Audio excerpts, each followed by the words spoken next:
Hartlepool United's clash away at Aldershot Town in the National League. If you want to listen to Middlesbrough versus Birmingham City in the Championship live from the Riverside, now is your chance to change your frequency from your DAB digital radio to 95 FM. We're all in here on Pools on DAB and the BBC football website as they look to put that FA Cup exit to Chester last weekend firmly behind them with back-to-back league victories. Rob Law will bring you full match commentary alongside Joe Ramage of the Hartlepool Mail of Aldershot versus Pools. Kick-off is fast approaching. It'll all get underway in just under 10 minutes' time.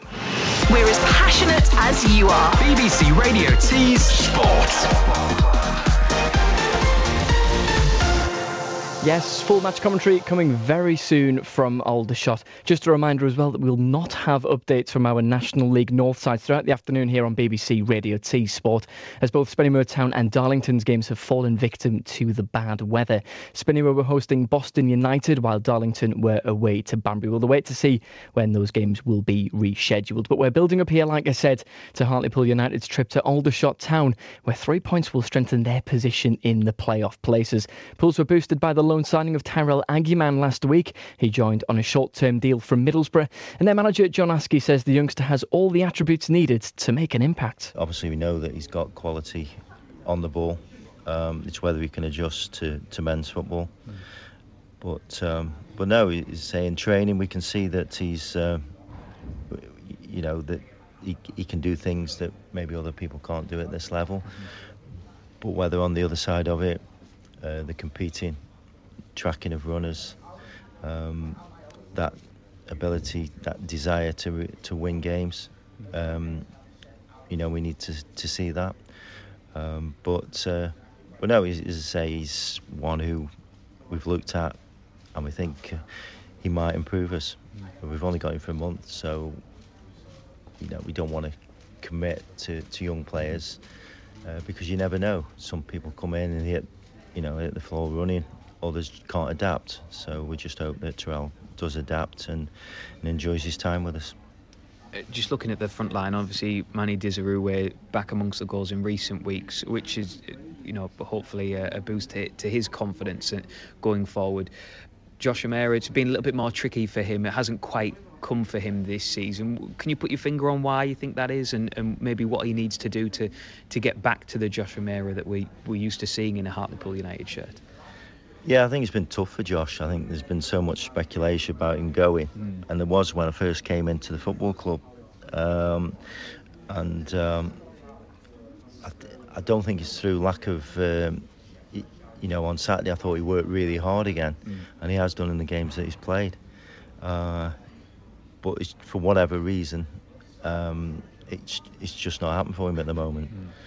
So we keep obviously working with Josh, and I think if he can get that first goal, obviously he scored against Barnet but hasn't scored since, so he's just lacking a goal, I think, to get him going again.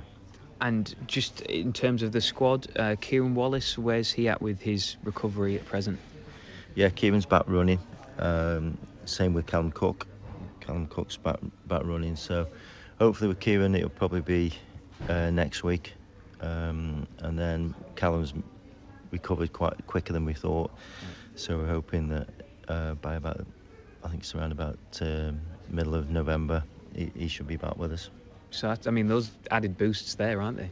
Yeah, but there's a lot of games from now until then, so and players have to get match fit again, so you can't expect too much of these players when they first come back. So no, we've got to forget, such as Callum and the others, the players who are playing, we've got to make sure that we win games, and if you get given the shirt, then keep it. You'll be back in the dugout on Saturday, which would be nice for you, I guess, after the suspension. Yeah, obviously it was frustrating on Saturday that you sitting there and watching, as we all were very frustrated on Saturday.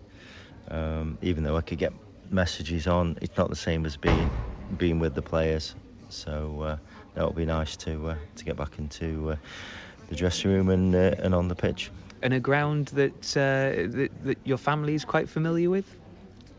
Aldershot. Yeah. Yeah. Oh, my dad played there years ago. Obviously, he played for Port Vale and Mansfield Walsall. But no, I don't think the ground's changed since the 50s. I don't know how long they've been there. I presume it's the same ground. I'm pretty sure it is. Aldershot's typical old lower league football ground. Usually it's a nice surface, so hopefully that'll suit us. BBC Radio T's Sport. Yes, that was the Hartlepool United manager John Askey speaking to Rob Law ahead of the game this afternoon that is fast approaching. Nearly all the games in the National League are on today despite the storm. The two games that have been postponed are Altrincham versus Dorking Wanderers and Chesterfield versus Gateshead. Gateshead just 3 points and a place above Pools in the table. Right, let's head over to Aldershot for full match commentary then of the Shots against Hartlepool United with Joe Ramage of the Hartlepool Mail and the one and only Rob Law. Thank you, the one and only Harry Roy, as both teams appear from the tunnel as if summoned by Harry himself. Timing perfect. Hartlepool United in their away kit of the navy blue and the teal stripes with the navy shorts and the navy socks. Hartlepool United, one change coming into this afternoon's game that sees Terrell Adjumang make his full debut, having joined on a short-term loan deal from neighbours Middlesbrough. He replaces Josh O'Meara, who drops to the bench. So Pools line up with Pete Jameson in goal, a back three of Alex Lacey, Manny Onorise, who celebrates his 27th birthday today, and Sunderland loanee Zach Johnson. The wing-backs of Luke Hendry and captain David Ferguson.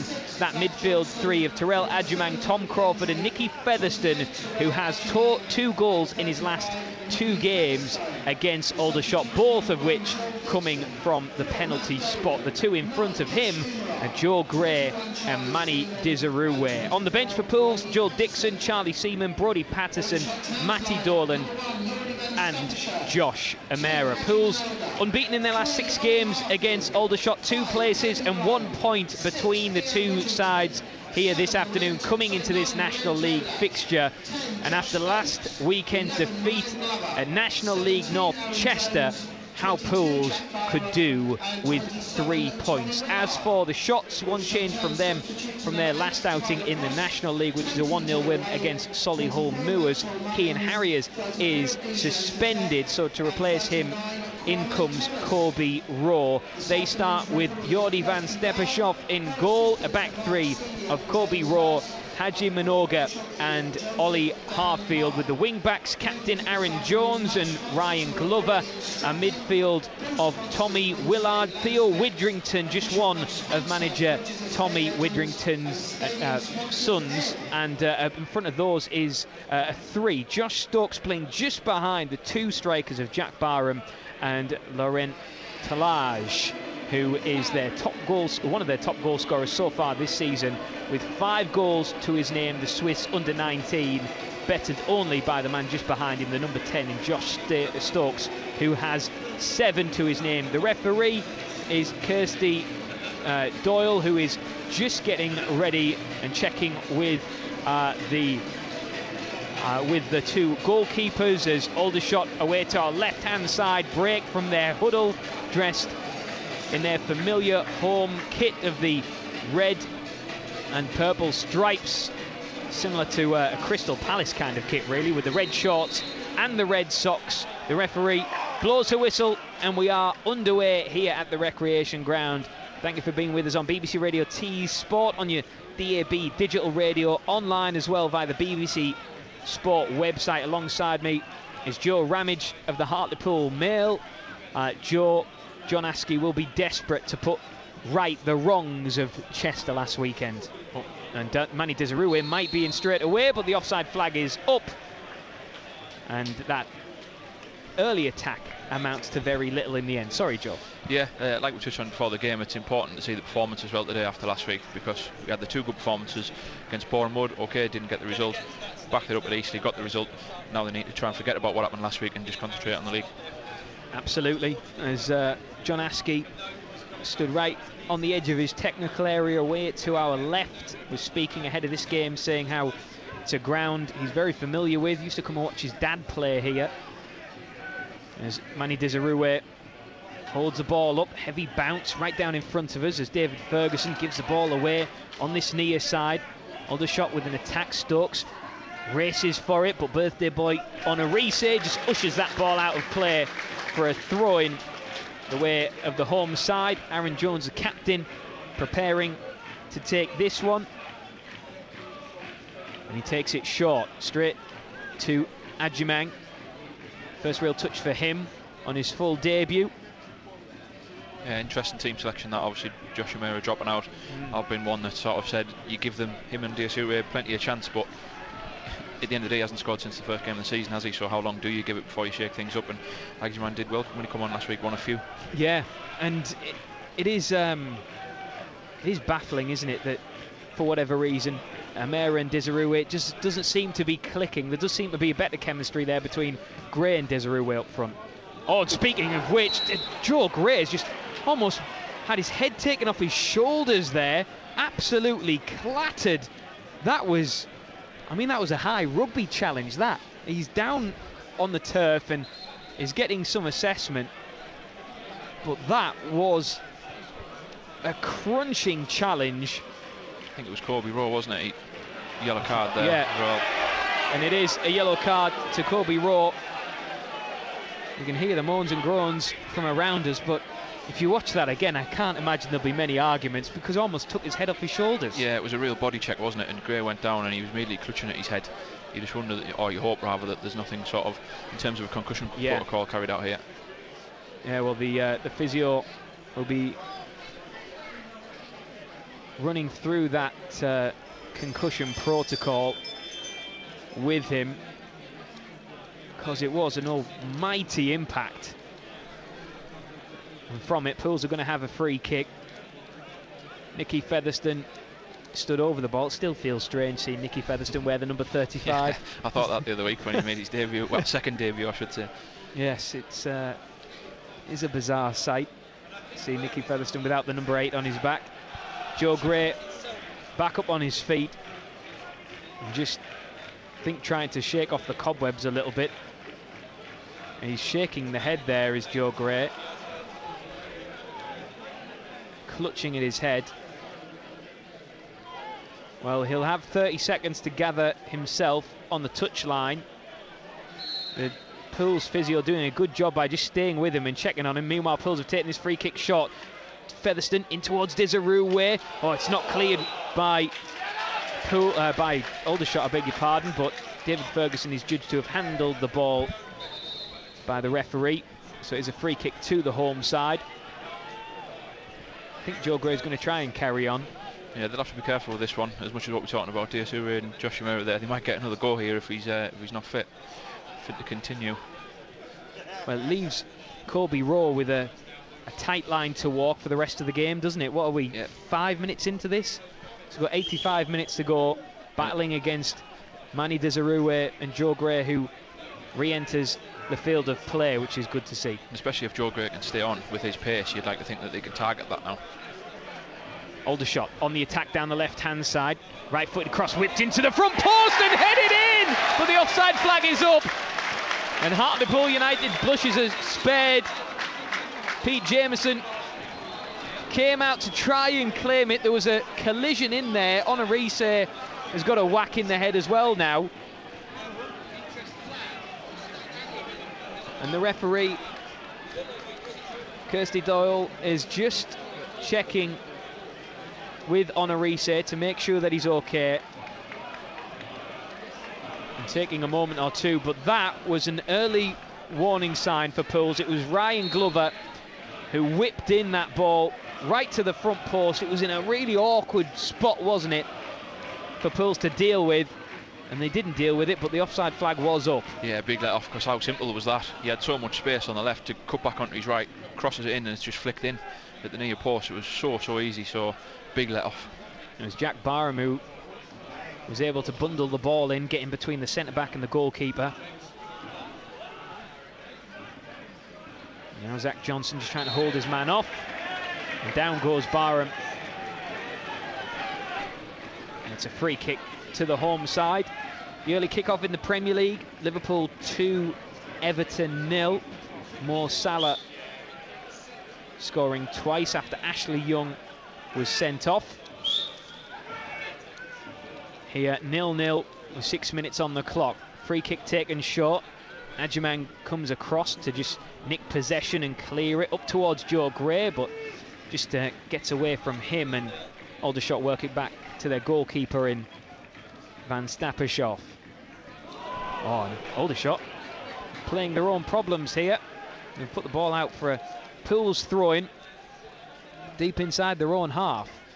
Ferguson goes down the line towards Crawford, just can't get past his man in Aaron Jones, and Pools have another throw-in a few yards up from the corner flag away to our left-hand side. Taken short to Crawford, gives it back to Ferguson. Now to Gray, heavy touch though. Featherstone trying to nick it back.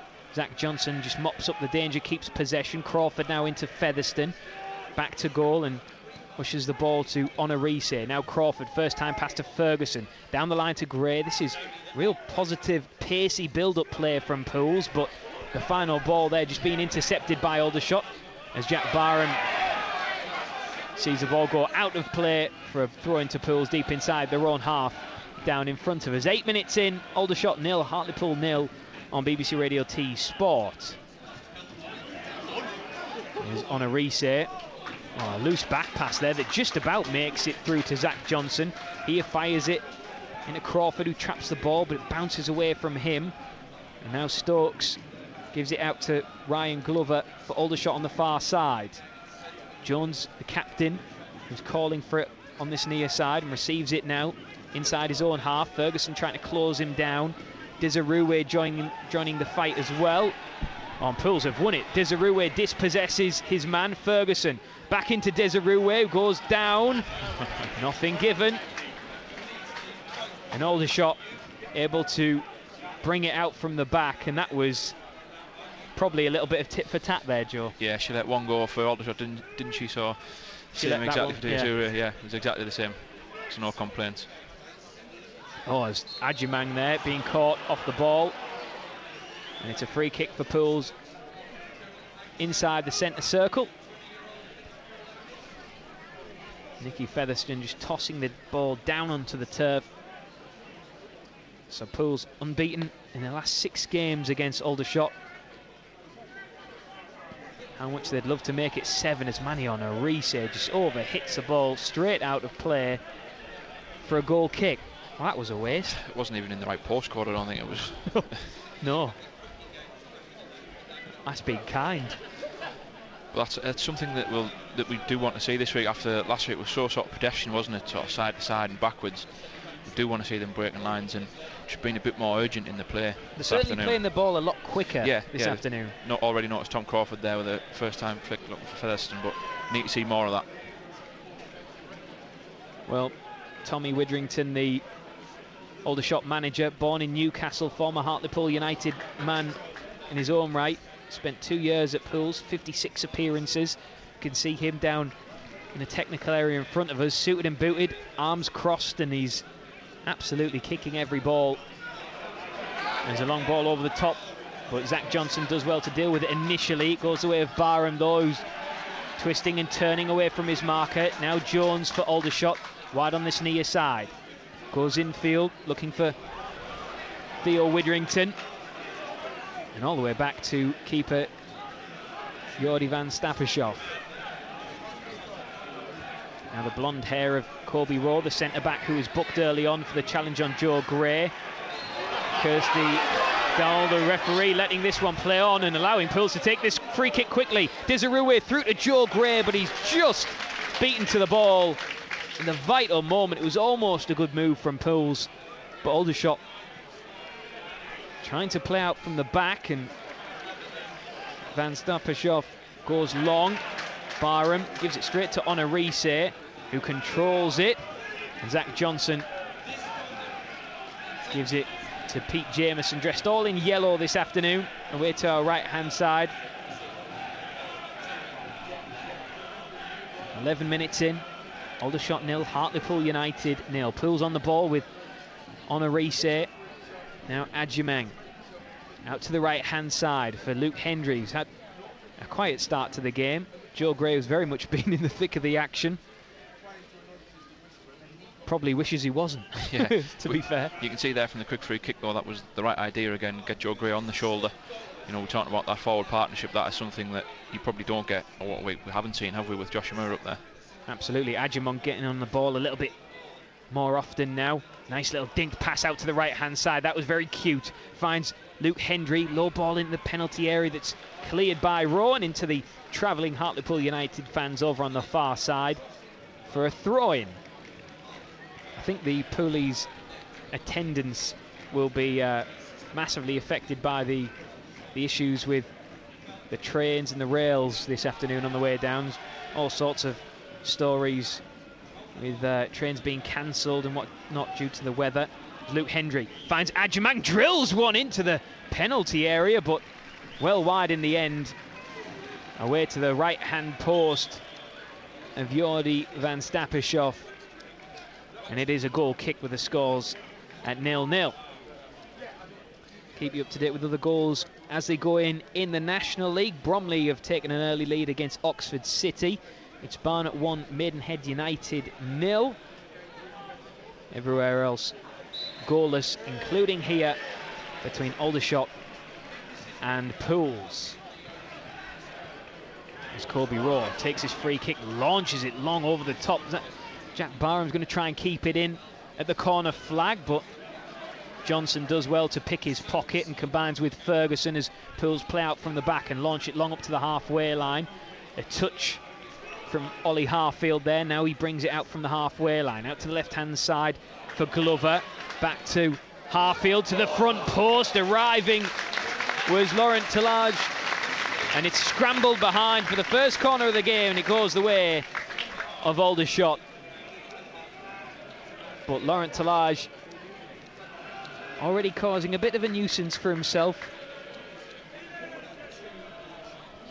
And this is going to be a corner swung in, right-footed by Ryan Glover. Comes to the front post, boomed away with the head of Nicky Featherston as Joe Gray is thrown down onto the turf, and Pools get the free kick. Oh no, they don't, actually. I think she's given that for handball.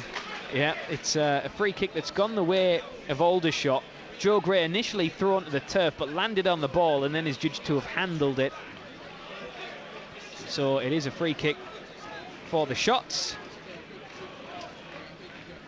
As Kirsty Dowell, the referee, puts a spray down onto the turf just in front of the 18-yard line for the Pools wall. It's a four-man Pools wall. Desirue, Honorise, Zach Johnson, Crawford all in there. Laurent Tillage is right behind the wall. Ajimang now joins the wall as well. And it looks like Glover, whose shot is blocked into the Pools wall, out to Widrington. Back it goes to Harfield. Widrington once more finds Harfield, who tries to go past Desirue but runs the ball out of play, and it's a Pools throw. Nancy Brolly's been waved and everything over on the far side there from the Aldershot fans, who very much thought the decision from the referee should have gone the other way. Yeah, I don't think the linesman helped her very much. Well, now referee Kirsty Doyle has blown a whistle and is coming across to her fourth official. And there's a conversation ongoing there between the fourth official and the referee. And it's going to be a yellow card, it looks like, to the Aldershot referee, the Aldershot manager, Tommy Widrington. And John Askey, in fairness, was coming across to say he didn't do anything. And John Askey is even stood there shaking his head. So Aldershot manager Tommy Widrington is in the referee's book, and it took all of 16 minutes. Yeah, strange one that, wasn't it? It was a delay over the throw-in, and I mean, we were sitting here ourselves sort of disputing. I don't think the linesman helped either. I don't think he knew which way the throw was meant to go, but it seems a little bit strange to come over and then book him for that. Yeah, and it tells its own story that John Askey was coming across and saying he didn't do anything as well, doesn't it? If the opposition manager is also disagreeing with it, then yeah, a manager who's been in the notebook quite a bit already this season. Absolutely, and is back after serving his own suspension. As Terrell Adjumang does well to take the ball. He tries to drive down the right-hand side, stops it dead on the touchline. Infield now to Gray, back to Adjumang, who looks bright and busy early on in this tie. Joe Gray now circling away from his marker, finds Adjumang, takes it on the half turn, drives infield, needs an option. Oh, and his pass towards Crawford is wayward.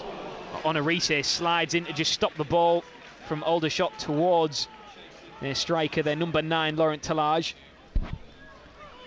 And now Joe Gray holds the ball up well, finds Nicky Featherstone, operating at the base of that midfield as he does so well and so often. Onarise finds captain David Ferguson, wants an option, so has to go back to Onarise, who then pings a diagonal ball up towards Desirue, gets his head underneath it, but it's headed back infield. And Featherstone is judged to have handled the ball when he controlled it in midfield there. And it is a free kick to Aldershot with 18 minutes on the clock and the score goalless. Yeah, it was close, wasn't it? You could see him sort of point the shoulder in. It was close. I think the frustration bears before that when David Ferguson cut inside and he wanted an option, had to come back, so then Pools couldn't really keep possession, had to go forward to Desirue. Glover for Aldershot trying to go past Hendry, but Hendry does well to just brush him off the ball, and then he stops the ball from going behind for a corner. It is instead a throw-in for the home side. Just a point and 2 places separating these teams, as Terrell Adjumang does well to stop the advances of Laurent Talage over on the left-hand side of the penalty area. The ball out for yet another throw, and it's an old-fashioned ground, this, the recreational ground. It's got a train track that runs behind one of the stands on the far side, so every now and again you might hear on our effects mic the chug and the rattle of the train tracks as the local line and the local trains make their way around Hampshire.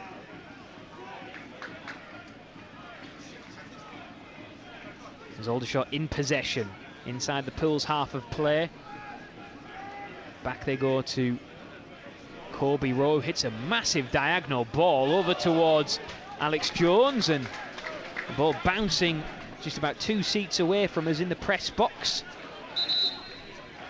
And it is a throw-in to Aldershot as the referee just holding up play because Manny Onarise is tying his shoelace, which isn't going down too well with the locals, Joe Ramage. Oh, no.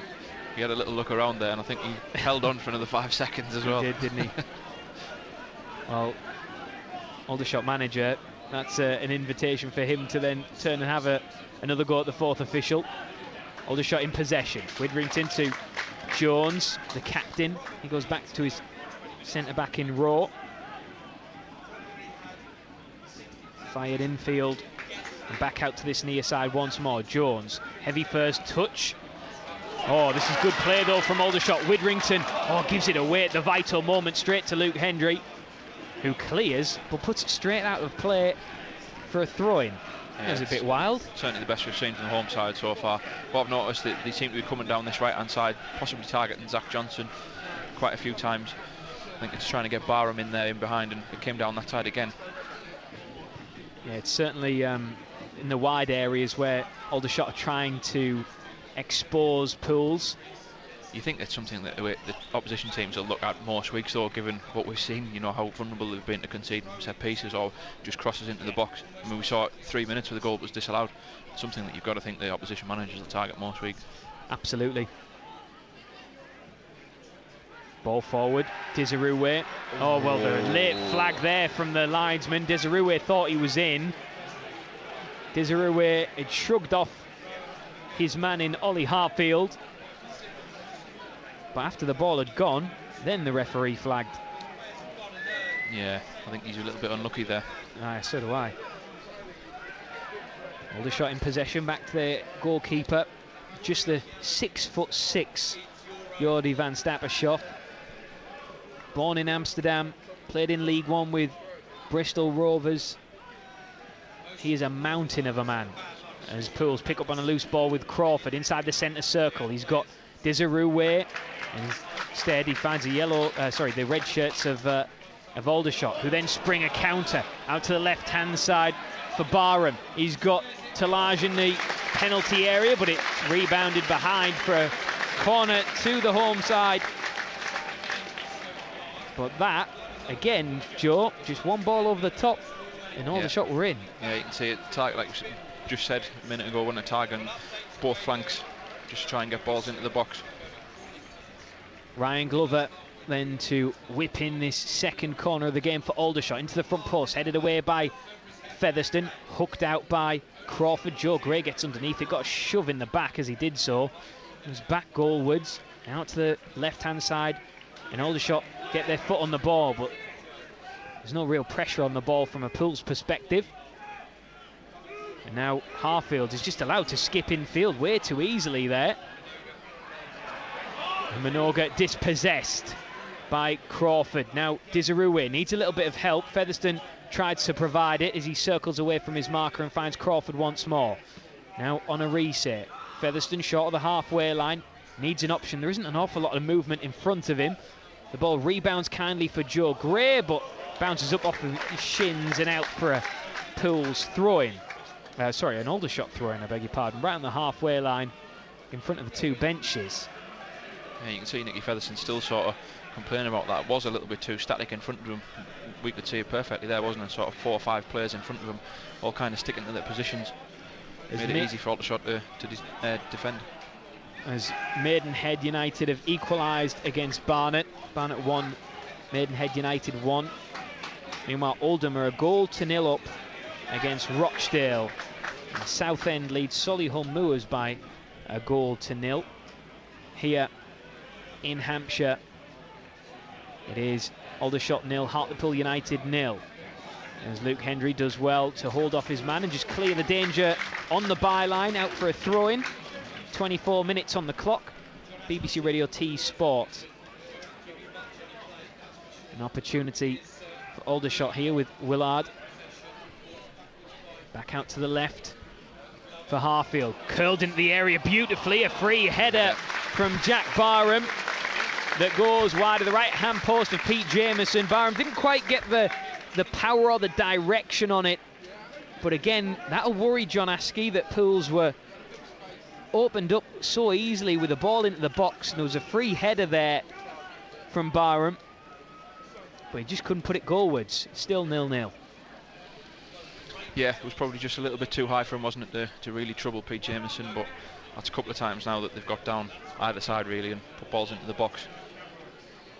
It's certainly something they've identified, isn't it, as a way to try and get at Pools. I think looking at Glover as well in the early stages, he's looking as though he can go either way. He's cut back onto his right a couple of times and gone on the left, so that gives Hendry plenty to think about this afternoon. There's Aldershot. Here we go again. Come forward down the right hand side. Barham tangling with Zach Johnson.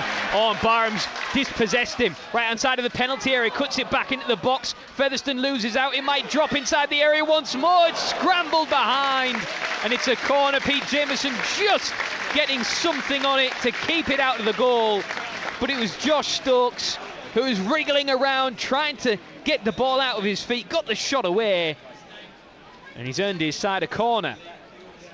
Yeah, it was a ball into this channel again. Johnson's dealt quite well so far, but that time Barham got the better of him, just out-muscled him. Another corner, swung in from Glover, headed out by Featherstone. Adjumang helps it on its way out to this near side. Well, that was real hearts and mouths for a moment there for Pools. Kobe Rowe. Now this is danger once more as Willard breaking inside the penalty area. His shot is easily saved in the end by Pete Jameson. Again, didn't have the power behind it to really trouble the Harrogate loanee. It was too easy through the middle though, wasn't he? Yeah. He skipped by the challenge. I think it was Featherstone too easily. Got into the box. Oh, now, well, Zach Johnson has gone down. and he's holding his groin, it looks like. And I just wonder if that came about off the entanglement with him and Jack Barham. Yeah, could be. He sort of got wrestled out on this touchline, didn't he? Yeah. But you just wonder now. I mean, we've seen 2 defenders go out on loan last night. Yeah. And then within half an hour of the game after. What do you make of that? Because, I mean, Eden Pruitt was very much out of the picture at the time, wasn't he? So he wasn't getting a lot of game time. He wasn't even making the bench for most of recent weeks. Kieran Burton, bit of a different story there, though. We've seen more of him this season. He's been almost a fixture on the bench as an option if something like this was to happen. Yeah. So what do you make of the fact that the 2 going out on short-term loan deals? It's interesting, isn't it? Especially given the injuries that they've had as well. I mean, Eden Pruitt, obviously John Askey, he had him in the team for 12 or 13 games in the end of last season, and he started him at Barnet as well. So he's probably built up enough of a sort of evaluation of him to assess what he wants to do with them. But Burton one's interested in them coming in the summer, and you're thinking if they bring in someone like Zach Johnson in, well, I suppose it kind of tells its own story, doesn't it, where they place him. So, but it's a strange one, both of them going out given the sort of shortage of numbers. Well, Zach Johnson still getting some treatment, being helped to his feet by Pete Jameson. Well, what does John Askey do here? Because he doesn't have a central defender on the bench. He's got Brodie Patterson, who could play left of a 3. Matty Dolan as well, who we know can play as a centre-back. Well, Zach Johnson isn't exactly moving freely, is he? Yeah, that doesn't look like he might be able to continue here. Matt Dolan Matty Dolan is getting ready to come on. So Pools, chalk another one onto the injury list. Zach Johnson goes off, and he is replaced by Matty Dolan, who will play centre of the 3, it looks like. So you've got Manny Onarise going as the right-sided centre-back, and Alex Lacey is the left-sided centre-back. It's about one of the only things he could really do, isn't it? Yeah. Well, there's no real other options, unless, aside from them putting David Ferguson into the centre of defence, which we've seen before, and hasn't really worked out, has it? It hasn't, as Crawford closes down a clearance there. Ferguson into Desirue, turns, looking for an option. Might have to go by himself, and does, but his shot is smothered by Jordi van Stappershoff. First real shot on target for Hartlepool United, and it comes via their top goal scorer, Manny Desirue, but a comfortable save in the end, Joe. Yeah, kind of just opened up for him, didn't it, on the edge of the area, and you'd like your striker to have a goal from there, on target at least. Certainly had a bit of venom behind it, didn't it, from Desirue? A little pass round the corner from Widrington that is intercepted by Onarise. Desirue now holds the ball up well just in front of the halfway line, brings in Onarise, who strides forward with that gangly style that he has. Lays it off to Crawford, now to the left-hand side for Ferguson. Poole starting to stretch Aldershot a little bit here. Down the line to Crawford. Left-hand side, Ferguson. His cross is blocked, and Pools have their first corner of the afternoon, and it comes bang on the hour mark.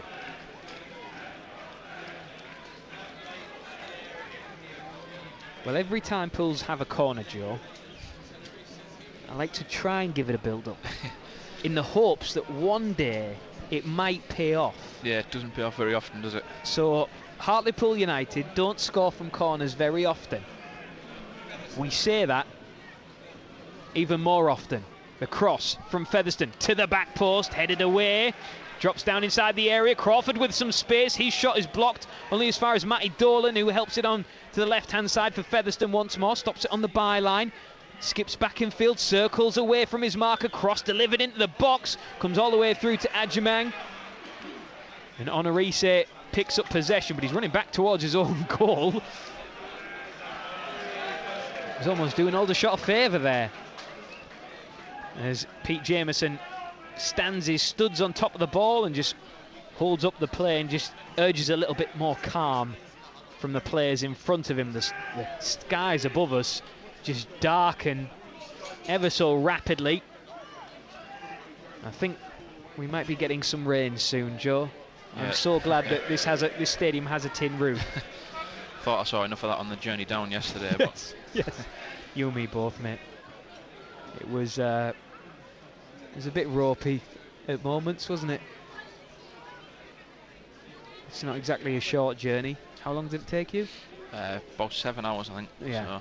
So looking forward to the return leg in a bit. Yeah, I think I escaped mildly with 6 hours. And the poolies, the travelling poolies over on the far side, some of them shielded from the elements under the main stand, others out in the open air terrace. Many having travel plans cancelled because of the weather conditions. Joe Gray and Terrell Adjumang now looking to try and link up down the right hand side. Joe Gray wins it on the byline. Adjumang stands his studs on top of the ball, tries to weave his way through, might get a second chance after a deflection, gives it back to Luke Hendry, curls one into the area, comes all the way through to Ferguson, who is brought down inside the area. Nothing given from the referee. John Askey is claiming for a foul. Now Crawford's being brushed off the ball by Laurent Talage, who's twisting, turning edge of the box, brings it in for Willard, who blazes over the crossbar.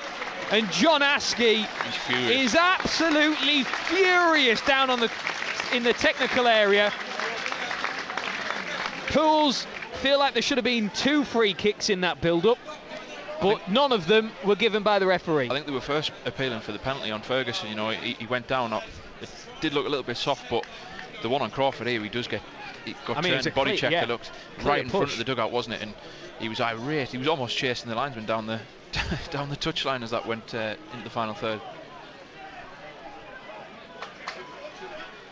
He is seething, John Askey.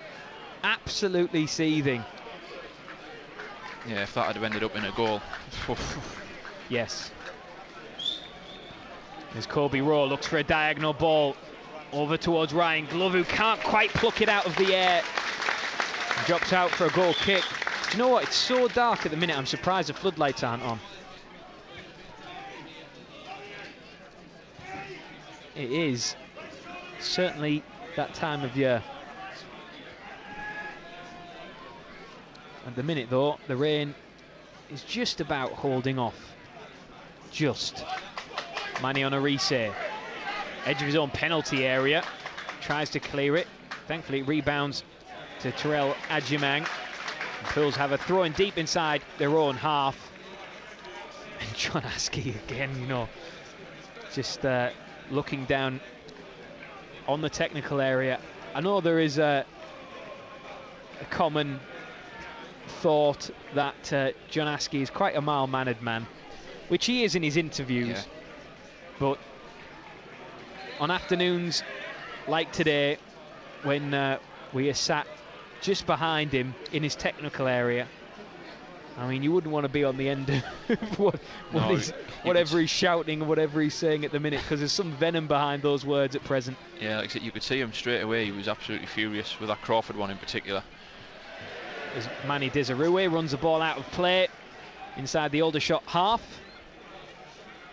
The calmest man down there at the minute is Mark Goodlad, the fellow coach and / goalkeeping coach, who is leaning against the dugout, arms folded. Meanwhile, Tony Sweeney and John Askey are just about keeping their composure. I say just. 35 minutes on the clock then. Pools in possession inside their own half. It's Aldershot 0, Hartlepool United 0 on BBC Radio T Sport, on your DAB digital radio, and online via the BBC Sport website. Myself, Rob Law, and Joe Ramage of the Hartlepool Mail with you this afternoon. Thanks for your company, as always, however you're listening to us, wherever you're listening to us. It is goalless, and Pools looking for a win that would just perhaps put a little bit of distance between themselves in the playoff positions and some of the chasing pack, one of which are today's opposition in Aldershot. Pools with a free kick just beyond the halfway line. Pools kicking from right to left in this first half. David Ferguson directing traffic preparing to take this free kick. Ferguson hits a diagonal towards the edge of the area. Desirue leaps but doesn't make any contact, and now Ryan Glover looks to break clear down that left-hand side. Desirue can't stay with him. A through ball that picks out Jack Barham. Left-hand side of play, just overruns it though, and tracking back was Luke Hendry. Yeah, it was good tracking back, that. It was. He had to be switched on defensively there. Luke Hendry came in for a bit of criticism against Chester in the FA Cup last Saturday, but did well there in that occasion. Aldershot in possession. Elsewhere, Ebbsfleet have taken the lead against Fylde. Fylde 0, Ebbsfleet 1. Sorry, Joe. I was going to say, I think one thing you would say about this situation now, it presents itself as a good opportunity for Matt Dolan. There's been a lot of talk about him coming into the side and or not getting the minutes that people feel he deserves. Going to get the best part of an hour in this one. Joe Gray finds Crawford, right hand side, looks to deliver across into the penalty area, but nobody in there to really make the most of it. And the floodlights now flicker into action. Hear a little ironic cheer from some of the fans around us. One of them in front of me is pointing out that one of the floodlights has yet to actually turn on, so it's like one half of the pitch that is in darkness and the other comes into some sort of light. Joe Gray finds Terrell Adjumang inside the area, turns, gets his shot away, it's blocked, takes a wicked rebound and has to be palmed behind by Jordi van Steppershoff. It is a corner to Pools, their second of the game, but Terrell Adjumang making something of absolutely nothing there. Yeah, he did well. It was quick feet. You can already sort of see that technical ability that he's got, hasn't he, that you would expect from a player coming from Manchester City only just last year. He was a little bit unlucky there, the keeper was worried. Corner then to Pools, Nicky Featherstone to deliver. It's going to be an out swinger. Joe Gray was just offering up a short option. Up goes the signal from Featherstone. He floats one in, Desirue meets it, but the header is closer to the corner flag. And it remains Aldershot 0, Hartlepool United 0 on BBC Radio T Sport this afternoon. 39 minutes on the clock. As Harry Roy will talk you through all the half-time scores from around the grounds, up and down the divisions during the break, as Honorise slides in and is judged to have fouled Laurent Talage in that exchange, and Talage has actually stayed down here. Eventually pulls himself to his feet, but I tell you what, he gives Jack Grealish a run for his money in terms of the sock game, because if Jack Grealish has them halfway down his shins, then Laurent Talage has got them wrapped around his ankles. Long ball over the top looking for Barham, who meets it with his head, might fall for Talage, gets his shot away, but did he foul Manny Honorise in the build-up? The Pools centre-back certainly thinks so, as the ball trickled past Pete Jameson's left-hand post. It remains Aldershot 0, Pools 0. Yeah, it was a little bit too easy for me. A man of Honorise's size shouldn't be getting sort of bullied off the ball like that against the striker. Just didn't sit up for him, did it? So he drags it wide. As the rain starts to drive in, almost at a horizontal angle. The floodlights now on and beaming bright onto the surface as Manny Honorise picks the pocket of Laurent Talage. They're enjoying a bit of a scrap this afternoon. Scores in the Premier League: Bournemouth 1, Wolves 0, Brentford leading Burnley by a goal to 0, Man City 2, Brighton 0, Newcastle 1-0 up against Crystal Palace, who are leading after 4 minutes in that one. And Nottingham Forest 0, Luton 0. The late kickoffs: Chelsea against Arsenal gets underway at 5:30, and Sheffield United against Manchester United kick-off at 8 o'clock. I'm not sure what to make of these 8 o'clock kickoffs in the Premier League. The one thing I will say is it serves for good company on a long journey back home. Yeah. No, I can't say I'm a fan of it. You know, having to hang around till 8 o'clock doesn't do many favours for the supporters travelling to them, neither does it? No, absolutely not. There's a header from Manny Desirue, goes all the way through to the opposition goalkeeper, balled out overarm towards Aaron Jones, headed by Lacey. Crawford running out to this wide near side. Now Joe Gray back to goal, gets a little shove in the back. Ferguson just gets mobbed and robbed of possession. Forward running is Haj Magoma and is fouled by David Ferguson. And the Pool's captain gets a yellow card. And I think that was probably deserved. Yeah, can't have any complaints. It was just a blatant shove in the back, wasn't it? Yeah. Just trying to stop his man by any means possible. Less than 5 to go till half-time then. Aldershot 0, Pools 0. Over on 95 FM and Freeview 722. Our featured commentary there. Middlesbrough 0, Birmingham 0. Michael Carrick against Wayne Rooney, of course, in the Championship. Two former Manchester United players reunited as Aldershot whip this free kick into the penalty area. An ambitious bicycle kick there from the centre-back as Joe Gray is brought down, but play goes on. Aaron Jones with a spectacular shot that is palmed behind by Pete Jameson. He was heading for the top corner, away to his right-hand side. Got two big palms behind it, and it is a corner to Aldershot. But that was a brilliant effort from captain Aaron Jones. Yeah, it was, you know, the first real sort of big save that Pete Jameson's had to make today. A couple of flashes past the post and into the box, but that was on target. It was a good save. Corner into the penalty area and plucked out the air by Pete Jameson with ease. Balls it out, this time into the path of Luke Hendry, who looks to accelerate and cross the halfway line. Still going is Hendry, and Aldershot just dropping off, and he plays it through to Adjamang, who is offside. That's one of the pet hates in football, that way you're looking along the line and then you're offside. Yeah, certainly a pet hate for fans and those travelling poolies who are now all under the cover of that three-quarter stand over on the far side that sits right on the halfway line.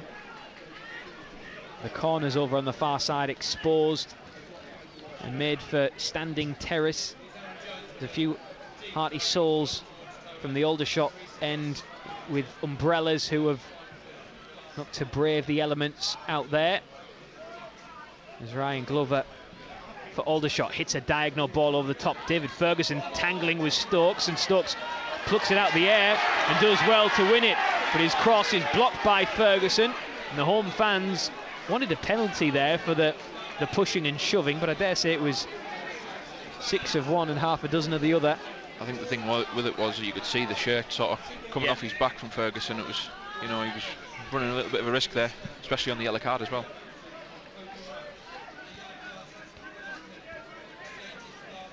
Minoga finds Rowe. Now Stokes out to this near side once more for the captain.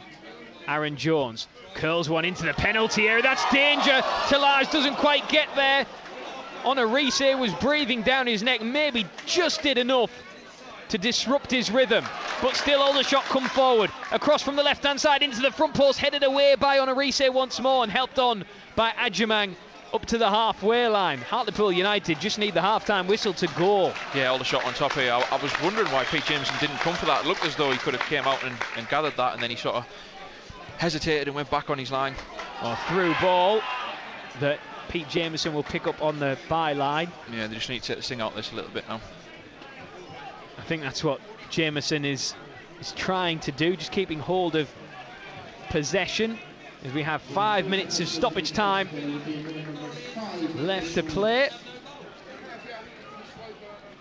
And obviously the 5 minutes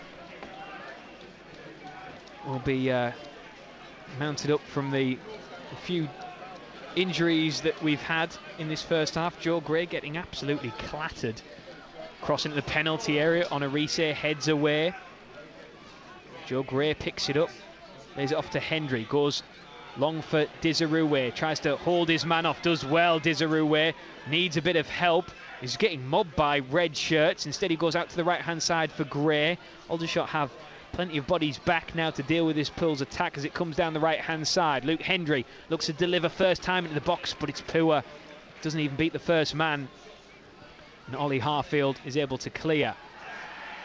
As Laurent Talage is down once more, but the referee shakes her head, and Pools play on with Hendry in possession. Now to Gray, tries a little pass around the corner, but it's out of play for an Aldershot throw. So a minute and a half into the 5 minutes of stoppage time. It has been a steady afternoon, but one that Pools are just struggling to find their feet in, really. Yeah, steady's a good word to sum it up, actually. You certainly wouldn't say they've been poor here, but the last sort of 5 minutes Aldershot have just stepped it up a little bit, and you are worried a little bit about the balls coming into the box. There's been a few times where there's been a bit of hesitancy, whether it been from one of the defenders or Jameson in goal, where it's just given that little bit of incentive to Aldershot to keep going with that. Pete Jameson with the ball at his feet once more, and again just taking the sting out of the game. And sometimes you just need that experienced head to make those calls, don't you? As Crawford does well to win possession in the air, gives it to Gray, back to Crawford, wide on the left, now to Gray, centre of the pitch, lays it off for Honorese, who has a touch of a sledgehammer there and gives it away. Now Pools are exposed here if they're not careful. Laurent Talage, but Matty Dolan stands his ground and just has a bite there to win possession, but it's fallen the way of the red shirts once more. Curled into the area by Glover and collected by Jameson inside his box, just on the 6-yard line. But from one end of the pitch to the other in the blink of an eye there. Yeah, I mean, as you say, such a heavy touch from Honorese. I don't know if he'd have got that even now, if he'd have still been chasing it.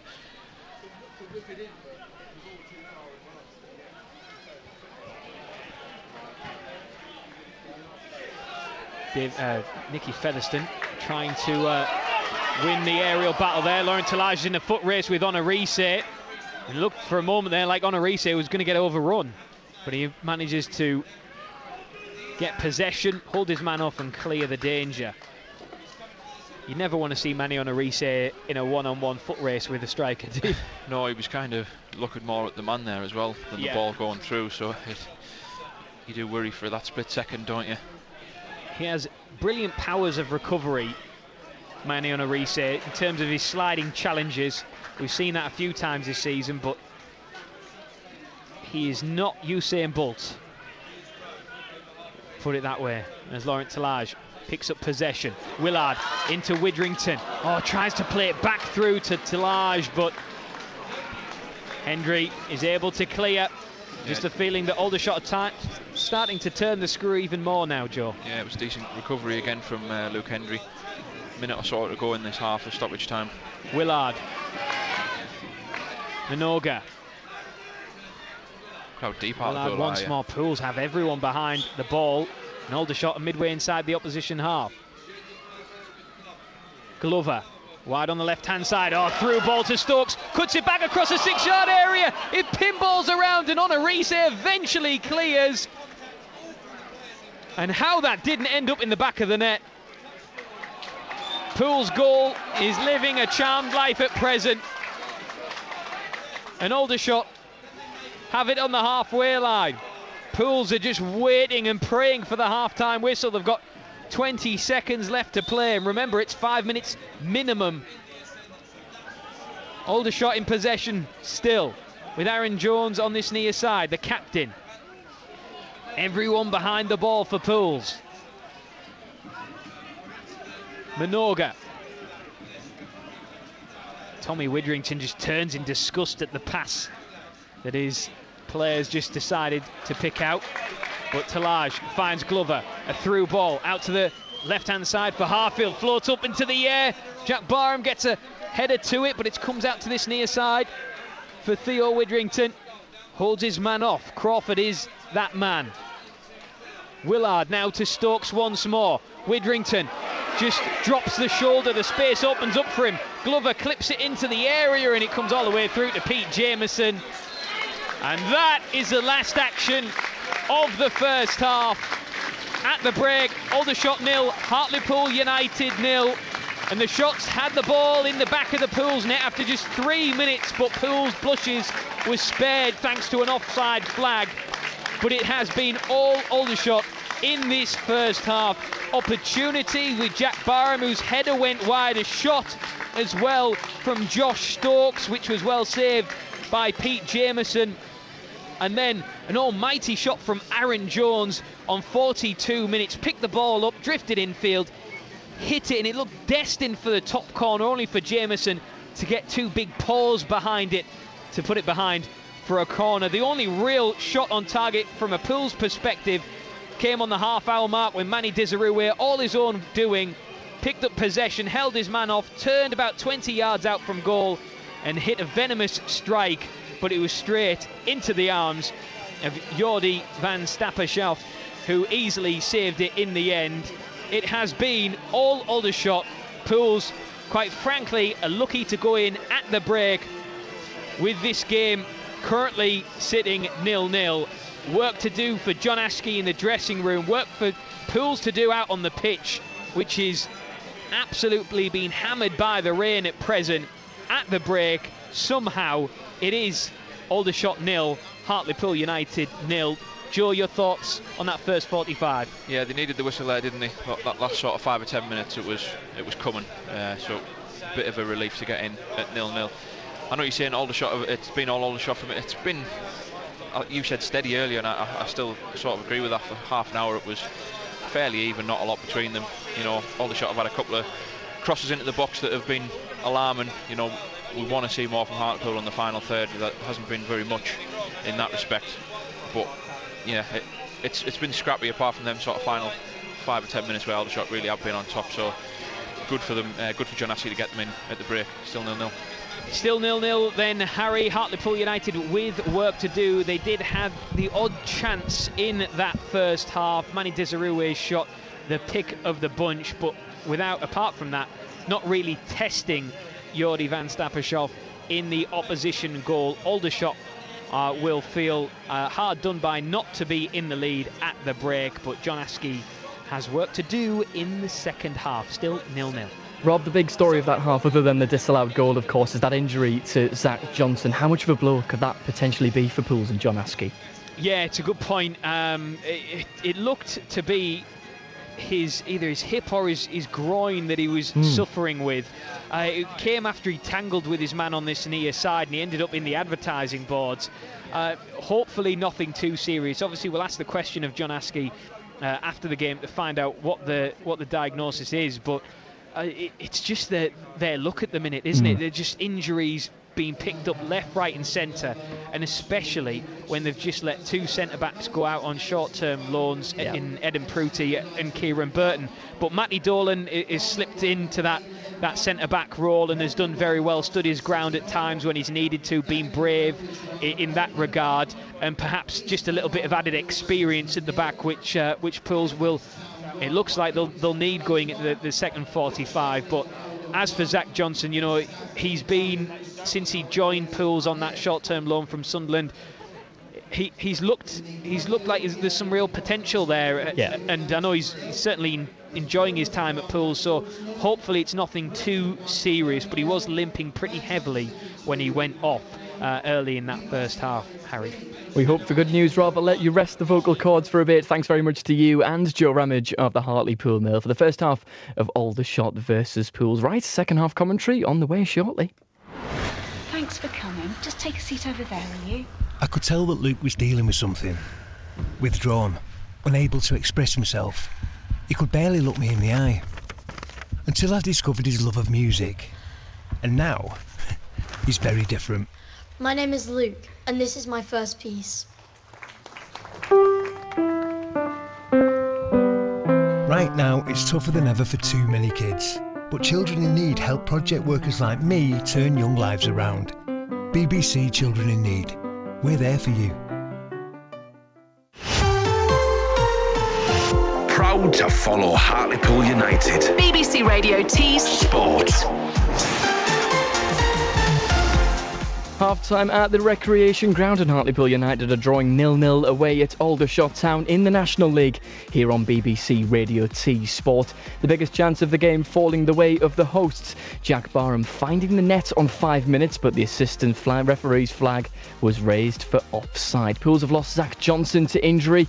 He went off after half an hour with Matty Dolan replacing him. Right, let's get the latest scores from around the ground here at half-time, and starting in the National League. A half-time score: AFC Fylde 0, Ebbsfleet 1, of course Aldershot 0, Hartlepool United 0. Altrincham and Dorking postponed. Barnet 1, Maidenhead United 2. Bromley 1, Oxford City 1, Chesterfield and Gateshead postponed. Dagenham and Redbridge 1, Woking 1, Eastleigh 1, York City, former Poolie Chris Maguire getting the goal in that one. FC Halifax Town 1, Kidderminster 1. In the local derby between Rochdale and Oldham, it's Rochdale 0, Oldham Athletic 1, Southend 2, Solihull Moors 0, Wealdstone versus Boreham Wood, the 5:30 kick-off. In the Premier League, the early kick-off, this is a full-time result. Liverpool 2, Everton 0, Mo Salah getting both goals for the Reds there in the Merseyside derby. It's AFC Bournemouth 1, Wolves 0 at half-time. Brentford leading Burnley by a goal to 0 at the G-Tech Community Stadium. It's Manchester City 2, Brighton 0. Julian Alvarez and Erling Haaland on the score sheet for Pep Guardiola's side. It's Newcastle United 3, Crystal Palace 0 at half-time. The goals from Jacob Murphy, Anthony Gordon and Sean Longstaff in that one. Nottingham Forest 0, Luton 0 as a half-time score. 5:30 kick-off, Chelsea versus Arsenal, and the 8 o'clock in the Premier League, Sheffield United versus Manchester United.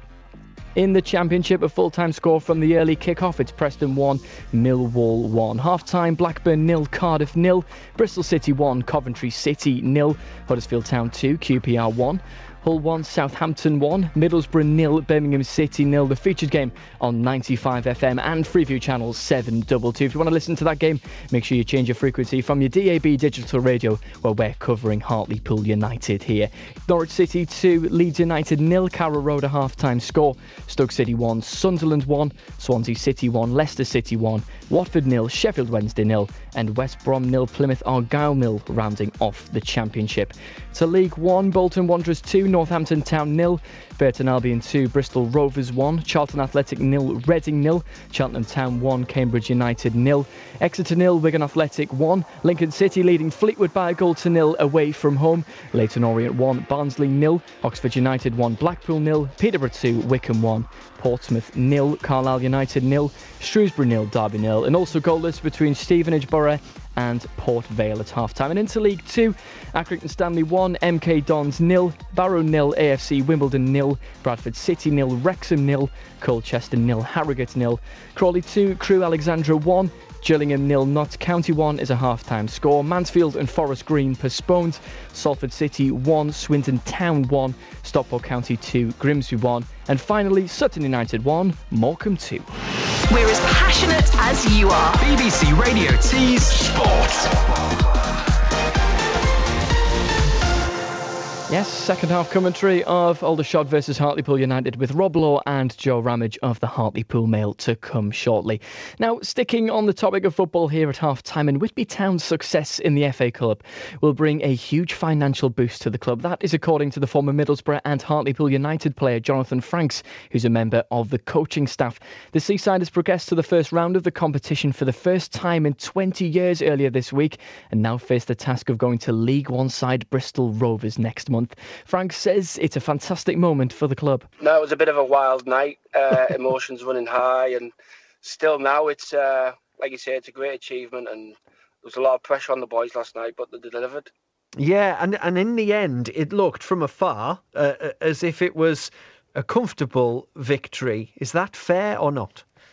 Well, we should have really got it wrapped up on Saturday. I mean, the first half Saturday, we should have been 4-5 up, should have been game over, but we've gone in at 2-0 and we give a soft goal away after 60 minutes on Saturday. So backs to the wall they changed the game and they got that equaliser. So we felt a little bit hard done to on Saturday, but it was the same last night. We kind of learned from it. We've got in half time 2 up, and we basically just said to the lads, you know, you learn from Saturday. How disappointed you were Saturday. You got to take it in the second half, and yes, they got the goal, but the lads were brilliant. They showed character, and I think over the course of the 2 legs, it was thoroughly deserved. Chelmsford had their opportunities, but our lads were brilliant. Just what does it mean for a team of Whitby Town's size, Northern Premier League Premier Division team, to make it to the first round proper of the FA Cup? Put it into a bit of perspective for us. Well, I think obviously financially it's massive for the club because, like you say, the lower you go down, like every pound counts, every penny counts, and it's really, I don't know how to explain it, but the money they get for winning the preliminary rounds it's a little bit. It might be a couple of grand here, a couple of grand there, which means a lot to Whitby. And I think like the games last night, it might be, I think it was worth about 10 grand to the club. Yeah. Plus obviously all the gate receipts and stuff. So I think all in all, the club have made quite a lot of money really for what Whitby is. And like you said, get to the first round, they'll make some money from that game, win, lose or draw, which is good for the club. Well, massive for the town as well with the publicity. Yeah, absolutely. And it was a great draw as well, wasn't it? Away to Bristol Rovers. What do you make of that? Yeah. No, it's going to be it'll be a great experience for the boys. Some lads have never played at those type of arenas and stuff like that, and it's a nice stadium and it's a big club, Bristol Rovers, in League One. We say they've got some very good players. They've got a big budget, and like you say, they've got the Joey Barton in charge there. So it'll be an entertaining game, I imagine, and we've got to go there and hopefully we can cause an upset. Yeah, absolutely. There's no reason why, because the pressure's off, isn't it? It's what they call a free hit. Is that fair enough to say that? Yeah, definitely. Yeah, definitely. Like you say, there's a big gap in the leagues, but we've got some young players, and young players will be. That's the challenge. We think that we've got a couple of players that can go and make it at that grade because we've got them from the academy who've had injuries and stuff, and it's a challenge for them. It's a challenge for the players who have played higher and that now at Whitby, they know what to expect. We've got a good mix of experience and young lads, so we want them just to embrace it and enjoy it, and what will be, but we'll prepare right, do it properly, and enjoy the night or the weekend. That was Jonathan Franks, the former Hartlepool United and Middlesbrough player, speaking to Paul Addison there following Whitby Town's FA Cup successes. Just some news reaching us in the last few moments here, and is very, very sad news. Manchester United have said on their club website that Sir Bobby Charlton, one of the greatest and most beloved players in the history of their club, of course, England legend as well, has sadly passed away. They say that Sir Bobby was a hero to millions, not just in Manchester or the United Kingdom, but wherever football was played around the world. He was admired as much for his sportsmanship and integrity as he was for his qualities as a footballer. Sir Bobby will always be remembered as a giant of the game. News reaching us that Sir Bobby Charlton, England and Manchester United legend, has sadly passed away. Right, on to some chat about tennis now. And the 2021 US Open champion Emma Raducanu is getting ready to return to the sport after a long layoff.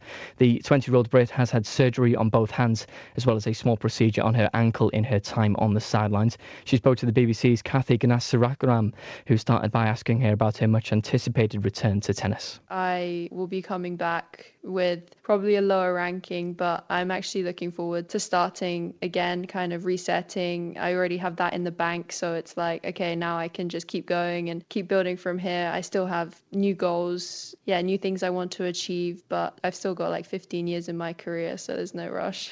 Plenty of time. Still only 20 years old. It's been a very up and down couple of years for you since winning the US Open, and it was so incredible to be there, to see you doing something that no one has ever done in history before. And then you've had injuries and illnesses since then. Where does the resilience for you come from? Yeah, the resilience is something I've had since I was a child. I think I got that very much from my mom, I would say. Just the culture, just the resilience, keeping going. And I think that throughout my career, I've had setbacks. Even if that's 5 years old, you learn how to deal with losses, and you learn how to deal with the car ride home when you lose a tournament when you're 6. So I think that is something that's just grown and developed, but I definitely carry that into what I do now and with all walks of life. And I take most of my inspiration from books. I mean, I read a lot. I read certain history like Chinese history, about the different dynasties. And yeah, I just take inspiration from places that you wouldn't necessarily think are obvious. You mentioned your culture. Your cultural heritage means that you've become huge because of the global appeal you have. You speak fluent Mandarin, you speak Romanian as well. How have you managed to cope with all of that? That is a huge change. You don't really happen overnight to know how to deal with everything that comes your way. I think it does take time. I think certain scenarios I'm still like trying to get my bearings, but I'd say overall I'm a lot better. I just feel like it's part of my day now, part of my life. You know, it's not just tennis and fitness, it's the other commercial sides as well. And BBC Radio T's Sport. US Open 2021 champion Emma Raducanu there, speaking ahead of her much anticipated return to tennis. Right, let's get back to the football action. Rob Law is waiting with us alongside Joe Ramage for second half commentary of Aldershot versus Hartlepool United. Thank you, Harry. Both teams out on the pitch and preparing for kick-off. The sad news at half-time, of course, the passing of Sir Bobby Charlton, England World Cup winner in 1996, Ballon d'Or winner as well, and widely regarded as one of the greatest footballers ever.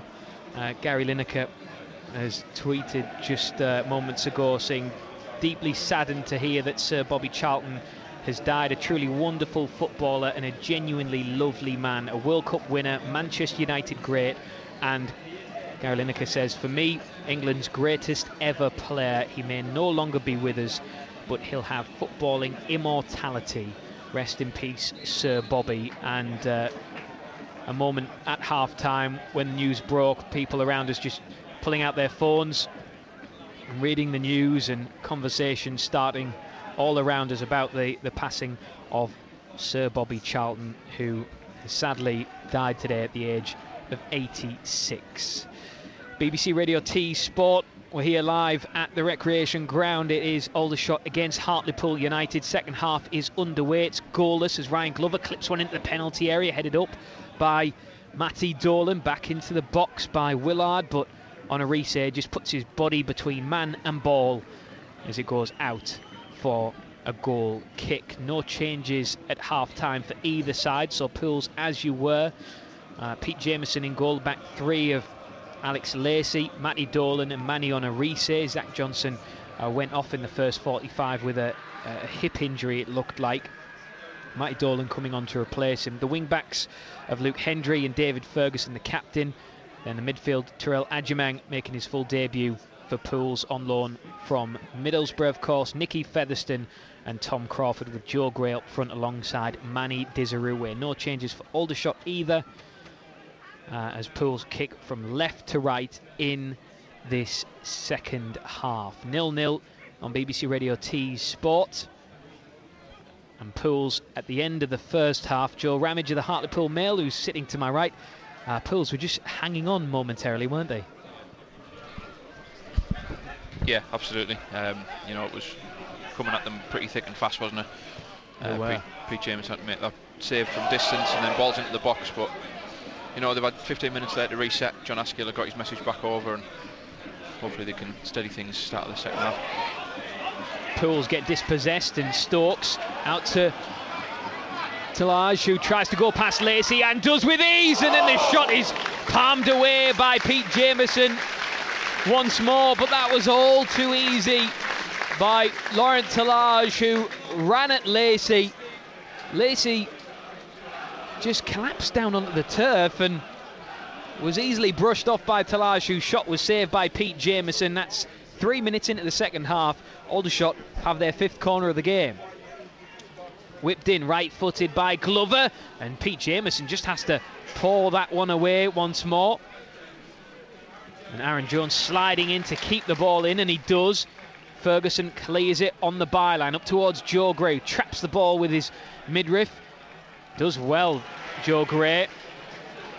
And now Crawford fighting with his man. There's a bit of afters there as well, and I mean, Crawford's been thrown to the floor there. The referee was looking straight at it and hasn't even stopped play. Yeah, you can see the Hartlepool supporters aren't happy by that. It was right in front of them over on that far side. I mean, how did the linesman not see that? Crawford down, holds his face. It was Widrington who had hold of his arm and then grabbed him by his throat and threw him to the floor. And it's the most blatant thing you're likely to see on a football pitch. And the linesman was all about, what, 5, 6 paces away from that? Well, Kirsty Dowell goes across to the linesman to have a conversation. She's got the yellow card in her hand. I think it was Theo Widrington. Well, I do wonder if that conversation will change the colour of the card. It is a yellow card to Theo Widrington. I think he's lucky there, you know. Yeah, it certainly looked like he threw it to the ground, didn't it? And there was a lot of force in it. And he quickly got out of there as well, which sometimes tells its own story. Absolutely. Well, Crawford is coming across to have a word with the referee. And there is a discussion ongoing. Theo Widrington now making his case to the linesman over on the far side. Crawford still making his case. And now Kirsty Dowell is going back over to the fourth official, who is deep in conversation once more. This is very similar to what we saw in the first half, wasn't it, where the manager got booked? Yeah, but I wonder if the fourth official maybe had a better view, which is a bizarre thing to say, considering the fourth official was about 70 yards away and the referee and the linesman over on that far side were about 10 paces away. Well, Kirsty Dowell sprints back onto the pitch. And we play on after all of that. It's a throw-in. I'd love to know what the conversation was here. Me too. On this touchline. Me too. The National League, everybody. The National League. We play on as Nicky Featherstone is brushed off the ball. Stokes looks to spring a counter, but Stokes slides in heavily there on Lacey. Yeah, I was just going to say, you wonder whether an incident like that will just sort of spark things up and just be a bit of a fuse on it, and a little bit of tempers flare in there. And you saw the 50-50 challenge there as well. Probably wanted to see more from Crawford there, actually, in the initial tackle. Yeah, it might just spark this game into life a little bit. Might spark Hartlepool United into action. As Kobe Rowe has the ball at his feet inside his own half. Out to this near side, he finds Willard. Now Glover being watched by Luke Hendry, but Glover peels away into the centre of the pitch and then lays it off to Minoga. Tackle from Lacey just interrupts that passage of play from Aldershot.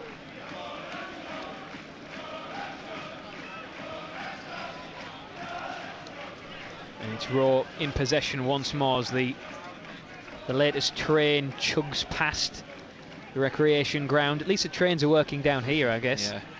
Although I know many poolies have had their travel plans here this afternoon cancelled. Should win on that. A resay. Loses out but gets their second time of asking. Terrell Adjumang does well to win it in the air. Joe Gray battling away, trying to get a foothold of the ball, but it is Aldershot who have it inside the centre circle with Widrington. Now out to the right hand side for Aaron Jones, the captain. Aldershot keeping the ball well, and Pools just sitting off. Terrell Adjumang now trying to have a little press of the man in possession. Oh, and a heavy touch there from Aldershot, but they managed to maintain possession. Glover tries a quick 1-2 with Harfield, but is forced backwards from the pressure of Hendry. Rowe now on the halfway line to Stokes for Aldershot, drifting wide to the left hand side.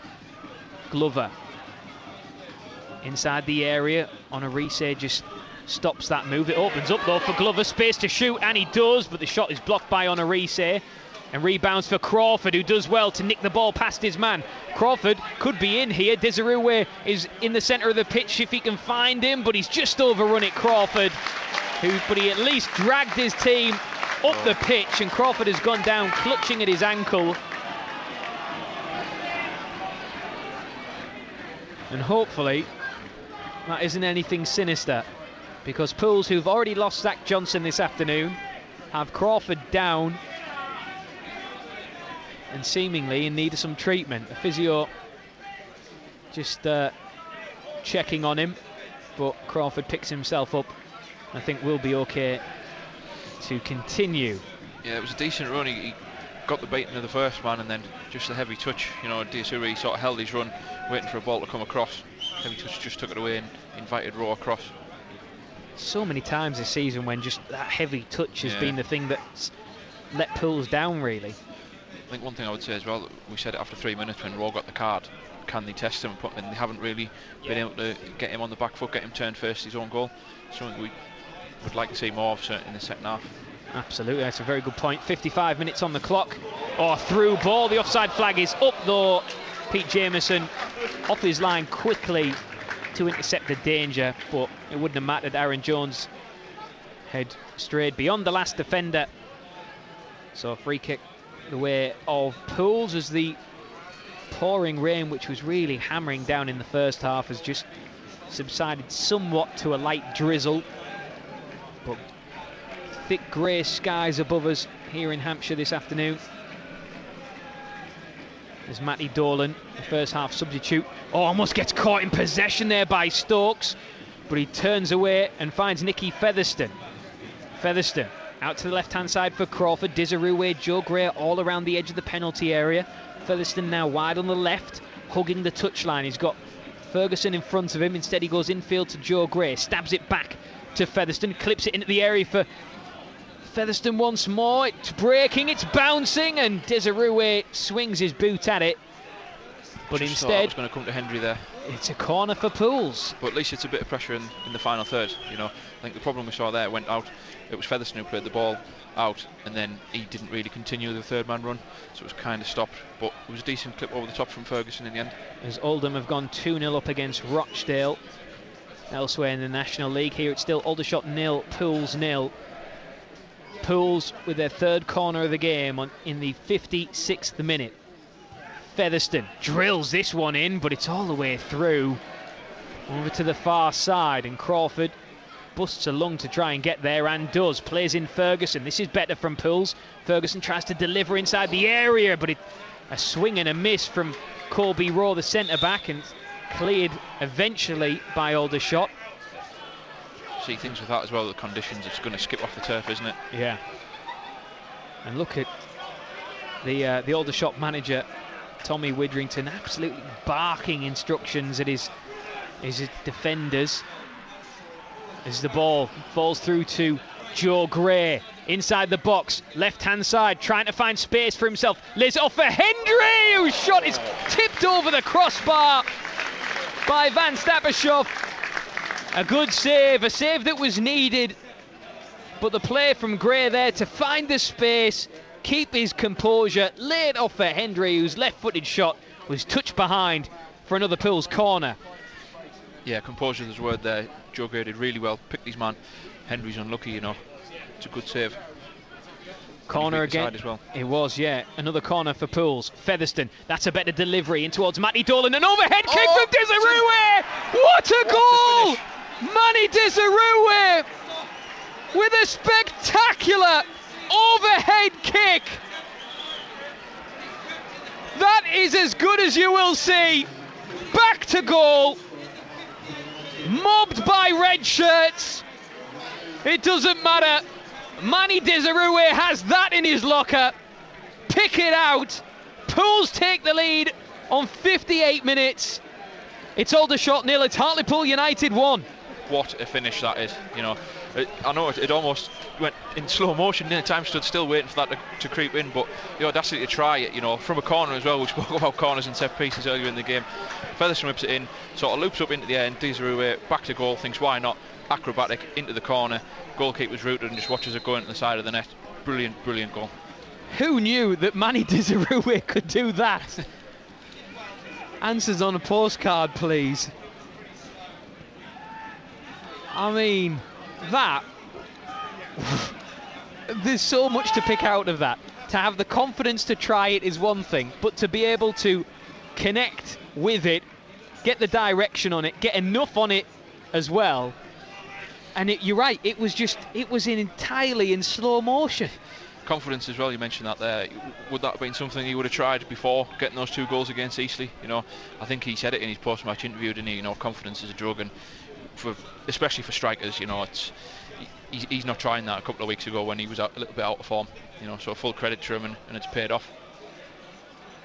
Well, Manny Desirue, that is one way to pick out your 9th goal of the season. But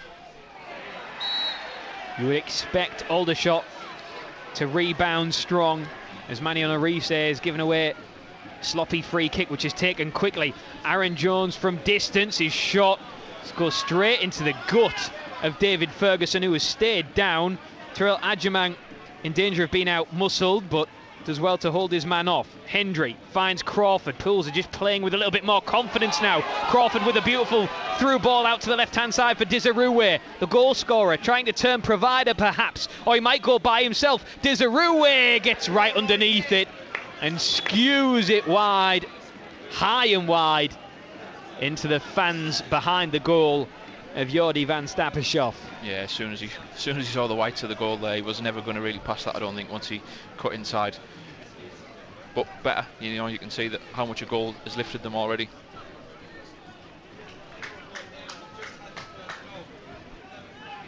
I'm still in shock that Manny Desirue can do that. A man of his height to be able to throw himself and contort his body in the air like that is no easy feat. A through ball though for Aldershot. Stokes cuts it back towards Barham, but he can't get there, and it's cleared by Hendry. That was a real chance for Aldershot, but Barham was accelerating into the area, couldn't get anything on it after the through ball that just split Pools open at the back far too easily. Josh Stokes made the run, but couldn't pick out the killer pass. As Matty Dolan launches this one long up towards Desirue. Oh, it falls through to Crawford, left-hand side of play. He's got Joe Gray in the centre of the pitch. Crawford lifts his head, puts it in towards Gray, but it's cleared, only half cleared. Comes towards Ferguson, who has the ball plucked from under his feet, and Stokes goes long, so long in fact it ends up at the feet of Pete Jameson away to our left-hand side. They're getting a little bit of joy on the left though. Yeah. In this half, Crawford's been away a couple of times, and the Joe Gray move which led to the corner came from that side as well. So something for them to look at. Ball goes up towards Manny Desirue, controls it on his chest, but there's a heavy touch. And Aldershot all the way back to the goalkeeper. Featherstone just bounces up unkindly for him. Gets a second chance at it. Now he's trying the overhead kick of sorts.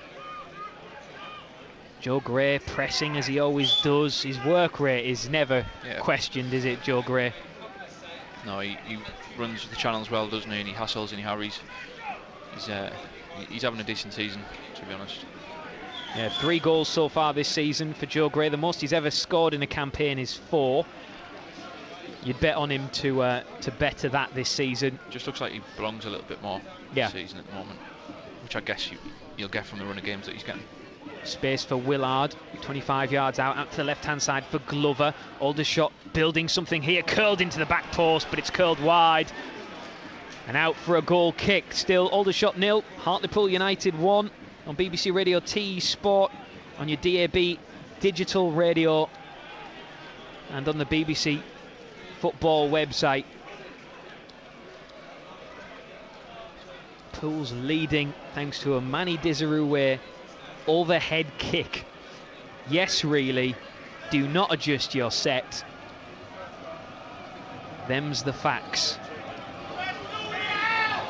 As Pete Jameson takes this goal kick up towards the goal scorer, Dizarouwe bounces through. Joe Gray's purring around, trying to pick the pocket of the defender, but Colby Rose stayed down with a head injury. Gets a whack in the face, but Kirsty Dole is having none of it as Rowe picks himself up to his feet. Well, Hartlepool United could be playing the perfect away game here, Joe, because just a few shouts of discontent in the last few minutes from around us. Yeah, certainly frustration there. You know, in the last sort of 5 or 10 minutes they have threatened more. We've seen more of them in the Aldershot half, which is encouraging. And now it lends itself to them, doesn't it, where they can, because Aldershot are going to have to come out, so it lends it to them to hit them on the counter-attack. The rain coming down with a little bit more force now, and the wind really whipping about.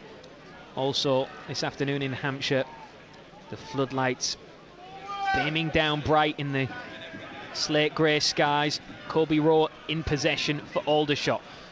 Laurent Talage goes down, but a ball over the top from Widrington that doesn't quite pick out the run of Willard, who's breaking away.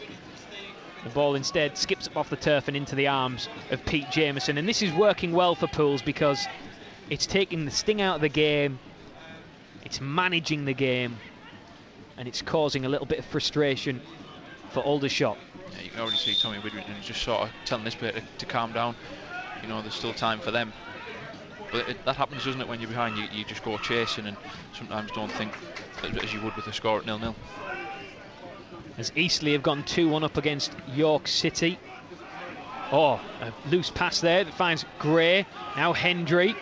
Back to Adjumang.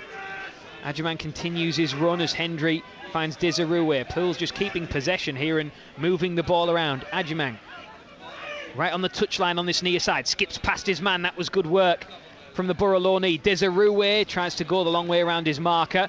Oh, but the ball given away by Aldershot on the edge of their own penalty area. Adjumang with the step-overs, the feints, and then a sliding challenge from the Aldershot man.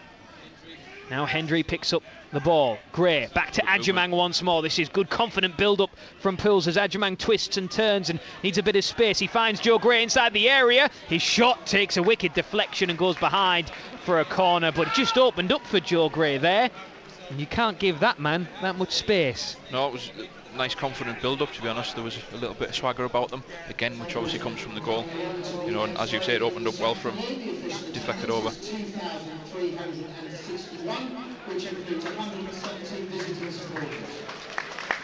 As the PA announcer just telling us of the attendance, 2,361.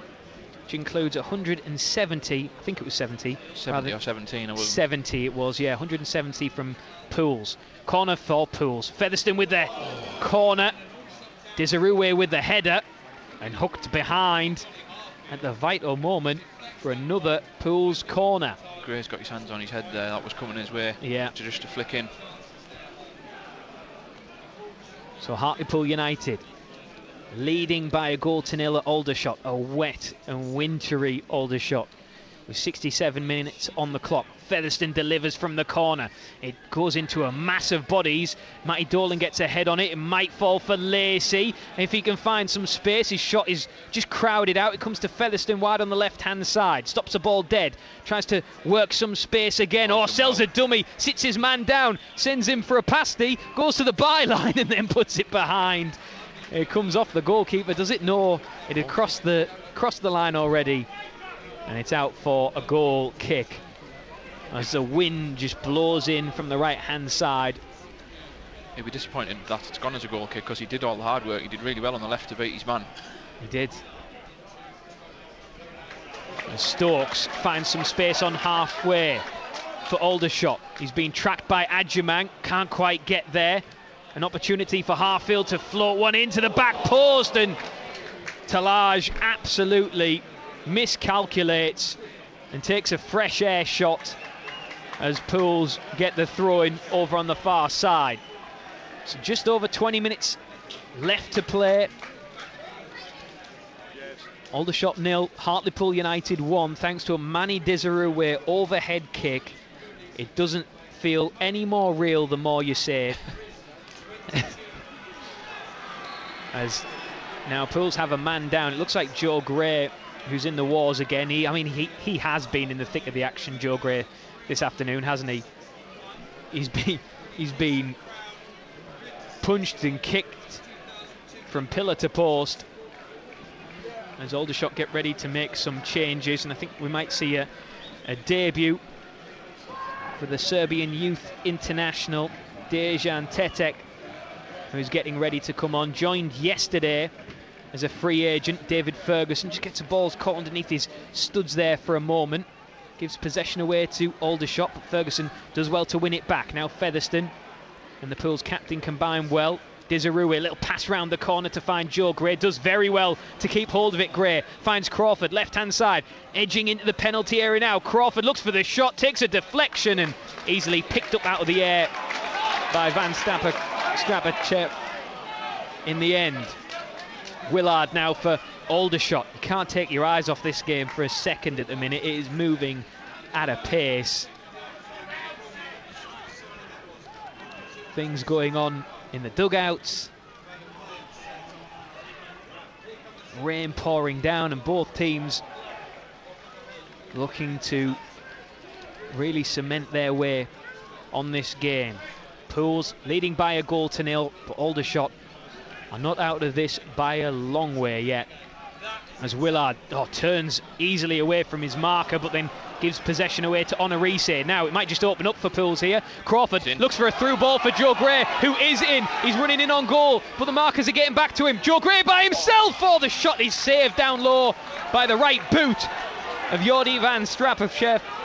And now Aldershot looking to counter themselves, and Honorise calls out Jameson to come and collect it, and he does so.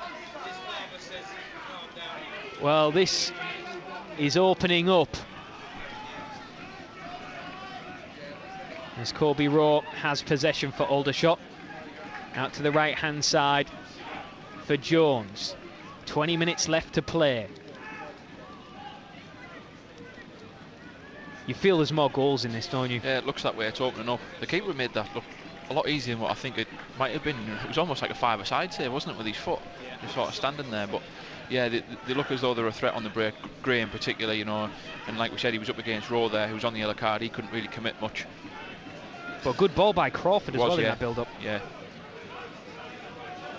Who is just starting to pull the strings a little bit more in midfield as Glover stands up.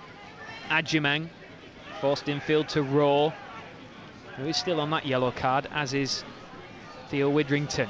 He gives it to Willard, who looks to run, but Dizaroué brushes him off the ball, and now Pools look to counter again, but Crawford needs some help. He's got Gray to his left, Dizaroué to his right. Gray instead drifts off to the left-hand side, into the wide areas, collides with his man, but keeps hold of it. Crawford, he did very well there. Joe Gray looks to curl one, and curls one high and wide into the stand behind the goal. Still Aldershot 0, Hartlepool United 1, with 72 minutes on the clock. We're going to see a first change from Aldershot this afternoon. That is going to see a debut for Dejan Tetek. The Serbian youth international comes on to make his debut. He is replacing Theo Widrington, the manager's son, who you might have just heard a thud there. That's because Theo Widrington just punched the plexiglass in the dugout, which probably tells you what he thinks about his dad's decision. That'll be a good family dinner later, won't it? Yeah, they can talk about it over Strictly, can't they? They can, as they watch their older brother Kai. Now Glover with the step-overs, running into the byline, cross into the face of goal, and just turned behind. He took a deflection off a Pools man, and it is a corner to the home side. Aldershot readying yet more changes. Looks like Tyler Frost is getting ready to come on, perhaps. But Aldershot with a corner to take. It's going to be an in-swinger. There's a mass of bodies right underneath Pete Jameson. He comes in, it's headed across the face of goal once more, and Jameson clutches it right underneath his own crossbar and then collapses down on top of the ball for safekeeping. And Jameson just trying to, should we say, take the sting out of the game? Is that a way we would describe it? I think you can whisper that. Yeah, we can whisper. We can't say it too loud. We are right behind enemy lines here this afternoon, ladies and gentlemen. A few stern looks our way as Manny Desirue's overhead kick went in. But hey, we'll live. Can't be as bad as what we had at Doncaster last season, when we practically had Doncaster fans climbing over the concrete blocks in front of us trying to get at us after Dan Dodds scored that worldie at the end of the game to win it.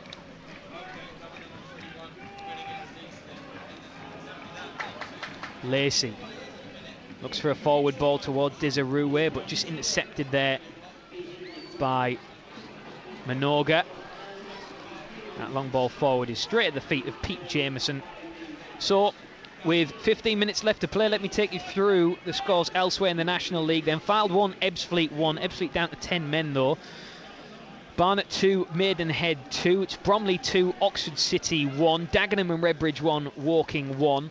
Eastleigh 3 now, Eastleigh 3, York 1. Halifax 2, Kidderminster 1. Pools taking on Halifax on Tuesday night. Rochdale 2, Oldham 3. And Southend 5, Solihull Moors 0. Wow, that's a result. That is a result. That is one that busts the coupon for anyone who dabbled on that one. Meanwhile, Wilston against Borehamwood is a 5:30 kickoff.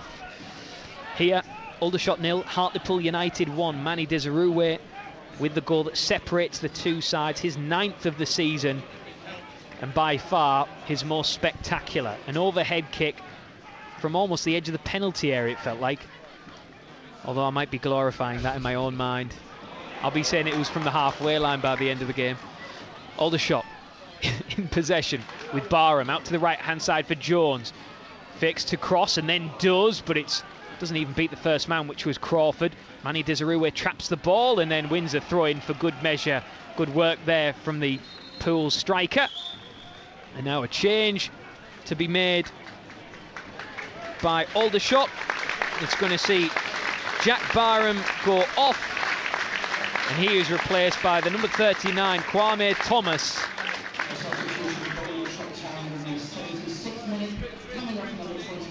So Thomas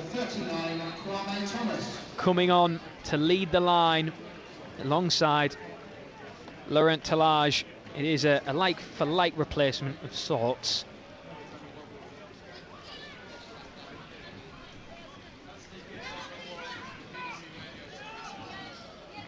These Aldershot have the ball with their goalkeeper, balls it out to Colby Rowan, looking to build from the back. The rain still sweeping in from the right-hand side.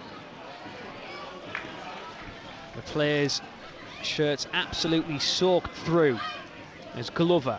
Infield now to Willard. Space opens up for him. Thinks about the shot. Instead tries a 1-2 with Kwame Thomas. Gets it back, but then gives it straight away to Nicky Featherstone. Now look at Terrell Adjaman breaking away. A through ball to Joe Gray on this near side. Running at his man in Colby Rowe, who is on a yellow card. Gray twisting, turning. Right-hand side of the penalty area. His cross comes shot. He's blocked. And Pools have their 7th corner of the game, with the time just stretching away into the distance. It was really good from Adjaman in the build-up there, and then Joe Gray doing exactly what we've said, running it raw on the yellow card. He's been everywhere the second half. Really impressive. Yeah, it's like somebody changed his batteries at half-time. Yeah. Yeah. Put some new batteries in him. Featherstone with this corner, an outswinger to Desirue, leapt highest but couldn't quite make the connection. An Aldershot clear. It's a really good delivery, that, you know. It was. Desirue wasn't a million miles away from it either. As David Ferguson does very well there to just win the ball deep inside his own half. Now Jameson clears into the centre circle. A heavy touch allows in Terrell Adjaman, wins it and finds Gray. Gray tries to feed the ball through to Desirue. It's a nice idea, just didn't get there in the end as Glover picks up possession for the shots. They can't track him though. He's picking up those spaces in between the midfield and the defence, and they can't track him at the minute. He's grown into this game, hasn't he? Absolutely. He's had to live with getting pushed and pulled and clattered all game, Joe Gray. But every time he's just pulled himself up and dusted himself off. Onarise does well to dispossess Laurent Talage, but the referee thinks otherwise and has given the free kick the way of Aldershot. Free kick then to the home side. Aaron Jones to take this. Signed in the summer. Reunited with Tommy Widrington, the manager who he was at with Kings Lynn. Jones stood over it. Laurent Talage is going to leave it for his captain. This looks like it's going to just be clipped into the penalty area, and it is a free header! Oh, what a save from Pete Jameson to deny Haji Manoga at the vital moment. It was down low. He only had a split second to react, but Jameson keeping Pools in the lead. Yeah, that's a really, really good save, that. It was a simple free kick. It was just clipped over the back line, and then he just glances the header, hits the turf, and it zips off the turf, obviously with the conditions. That's a really good save to push it wide. A change made by Aldershot. Tyler Frost coming on for Ryan Glover, who's been very good this afternoon. The corner whipped into the front post. Pete Jameson comes out and punches clear. Only as far as Frost, his first real touch. Now Harfield into the box and headed out by Desirue. Over to this near side. Ajamang does well. Joe Gray. Oh, it's given away. And now an opportunity for Harfield once more into the 6-yard area. Buried in by Kwame Thomas. It was whipped into the 6-yard area. And it was buried. Aldershot have a way back in. They're level. It's Aldershot 1, it's Pools 1. Yeah, soft one to give away in the end. You know, cheap turnover of possession on this right-hand side, and then it's a good cross. To be fair, it's really whipped in. You know, and they've committed bodies forward right after Pete Jameson makes that big save as well. Oh, they're in again. Oh, they're in again. Stokes through on goal, right-hand side of the penalty area, and he buries it once more. An Aldershot, in the blink of an eye, have gone from 1-0 down to 2-1 up. In a matter of 60 seconds, they've turned this game on its head. And Hartlepool United cannot believe it, but it's true. And Aldershot lead Pools 2-1. Wow. How easy was that? It comes straight from the kick-off, and it's just one pass round the corner into the defence, and Stokes is in, and he finishes it well. We'll talk about being you're most vulnerable after conceding or after scoring.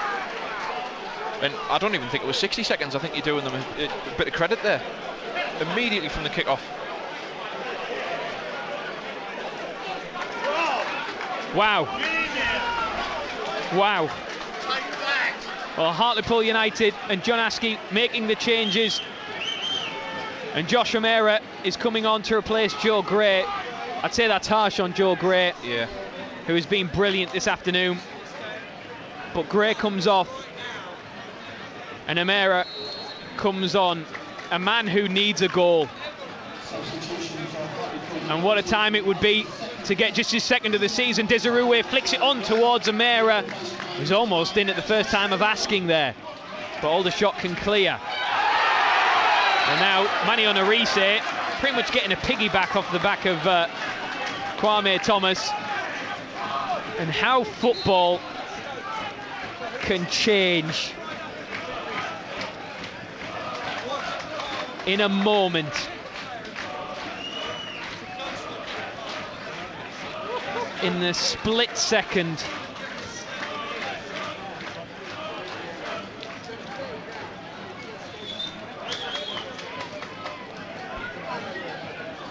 Well, Hartlepool United have to pick themselves up here. It's about character now. And with 7 minutes left to play, they don't have very long to find an equaliser. Well, and it feels shell-shocked, isn't it? Yeah. I mean, I think even us, we're sitting here and you're trying to process what's happened. They don't have the time to do that out in there.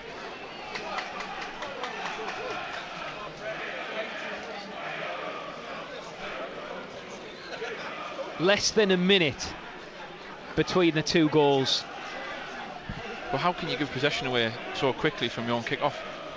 That, and then one ball that just splits open the team at the back. Featherstone finds Adjumang in midfield. Now Lacey joins the attack. Out to the left-hand side for Ferguson. Looking to run at his man, delivers across the penalty area. Mary's there, but can't get there in front of the goalkeeper, Jordi van Stappershoff, who smothers the ball inside his 6-yard area. And now the clock is moving much quicker than it felt a few moments ago. 85 have elapsed. Pools have gone from 1-0 up to 2-1 down in a split second. Straight from kickoff, wasn't it? Literally straight from kickoff. Well, Poolies, your chance to have your say after the game with Paul Addison. Text 81333, start your message with the word tease at BBC Tees Sport on X, formerly known as Twitter. You can also email tees.sport@bbc.co.uk. Your thoughts on your team as Pools are readying yet more reinforcements from the bench. Matty Dolan, meanwhile, in possession on the field. Crawford turns away from his marker, plays in Featherstone. Now finds Desirue, stabs it into the path of David Ferguson, wide on the left-hand side, breaking inside the box! Oh, and it just flashes across the face of goal. Ferguson goes down.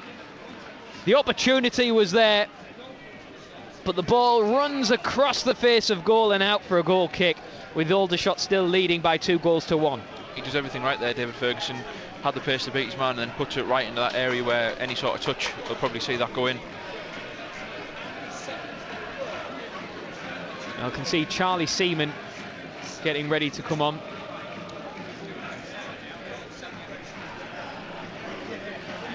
Meanwhile, it's a goal kick for Aldershot. Up they go to Kwame Thomas.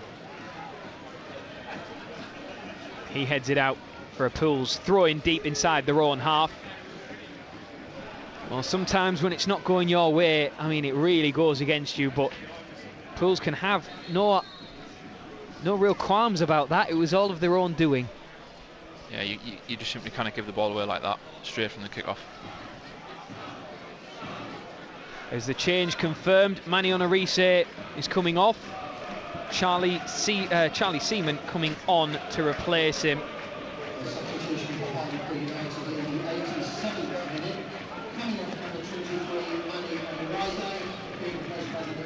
So John Askey has rolled his dice. Now a point. Well, Josh Ramirez somehow judged to have fouled his opposite number, even though his shirt was being almost ripped off his back. It's a free kick to Aldershot, just beyond the halfway line. It goes short to Dejan Tetek, who's had hardly a touch of the ball since he's come on. Ball goes forward to Kwame Thomas. He is offside. Free kick to Pools, right on the 18-yard line of their own box. 88 minutes have elapsed. Aldershot 2, Hartlepool United 1. Charlie Seaman almost runs the ball out of play. Pools leading on 58 minutes through. An overhead kick, a spectacular one from Manny Desirue. That was levelled on 80 minutes as Haji Manoga is given a yellow card for time wasting. But Kwame Thomas equalising, and then straight from the kick-off, Pools give possession away. One ball through the centre of the pitch, and Josh Stokes is in on goal and slips the ball past Pete Jameson to make it 2-1. David Ferguson goes down inside the area, but Pools have a corner for their efforts. Their 8th corner of the game. 8 corners for Pools that have come and gone. The last one resulted in a spectacular overhead kick and goal from Manny Dizaroué. They really need a goal from this. It's whipped in. His body strewn everywhere. Aldershot players falling over each other as they clear up towards Talage. And Aldershot might be in again here with Frost breaking away. He's got Stokes to his right. Charlie Seaman is in front of him. Frost shapes to shoot and drags it wide of the left-hand post of Pete Jameson. Aldershot 2, Pools 1. We're into the 89th minute. And Pools are heading for defeat.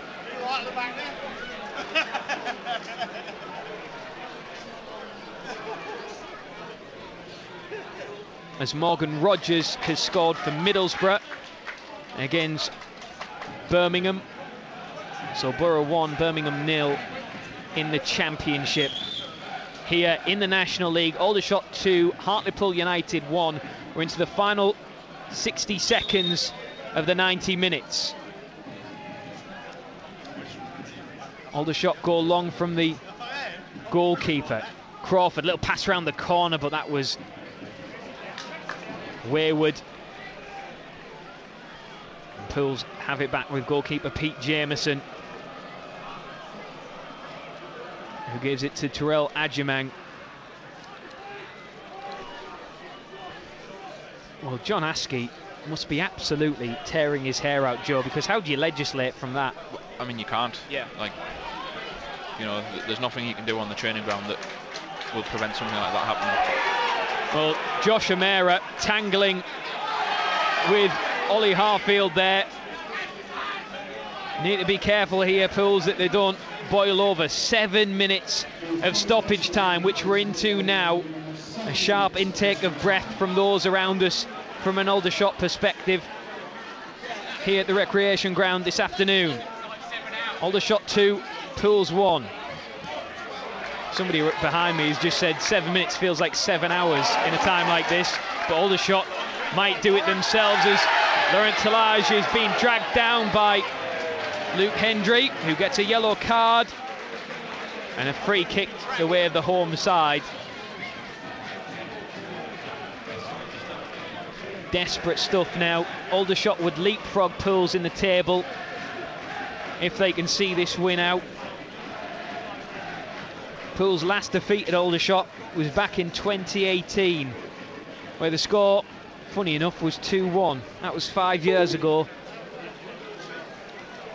But Aldershot with a free kick, and Laurent Talage is shaping as if he's going to strike this, and he's about 35 yards out. He does hit it.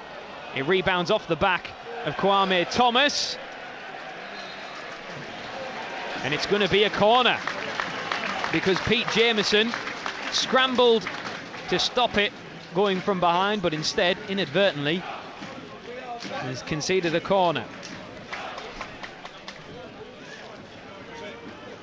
A minute and a half of the 7 minutes of stoppage time have elapsed.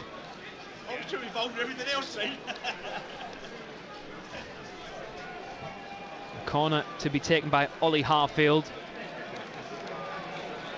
Former Dagenham and Redbridge man, came through the Bournemouth Academy, and it looks like Aldershot might just try and hold this one up in the corner. Laurent Talage is in conversation with him,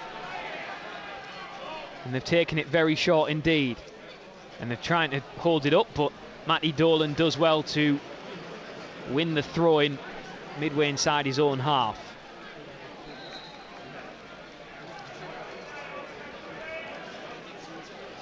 Is there one last sting in the tail of this game as Josh O'Meara fights for it and is fouled, and that feels like the first free kick that Josh O'Meara's won in forever, because normally they go against him. Well, this is a test test of character, of temperament, and it's a test if Pools can really solidify their fight for a playoff spot. Desirue to Josh O'Meara inside the box. He's at the byline. His cross is blocked. Charlie Seaman skips past one, lays it off to Adjuman, gets it out with his feet. Oh, the shot is spilled. Oh, and David Ferguson is offside and is denied anyway at the vital moment. He collided with Jordi van Steppenschoof, who is down inside the 6-yard area. But Terrell Adjuman did ever so well there to just dig the ball out of his feet with his first touch, create the space for himself. His shot spilled by Van Steppenschoof. And David Ferguson trying to pounce on it, but was offside and denied anyway. Yeah, it was really good feet by Adjuman. Seaman did well as well to pick him out, and then, like you said, just really quick feet, open to space, and it's a good save. And you just worry whether that might have been the chance.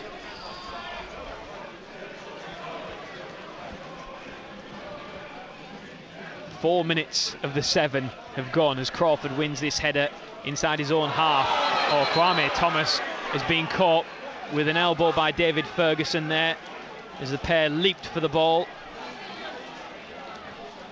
And Thomas trying to pull himself to his feet, but David Ferguson knows that was a bad one and he stays with Kwame Thomas to check on him. Just Ferguson trying to use his elbows to gain some leverage in the air there and caught the Aldershot substitute.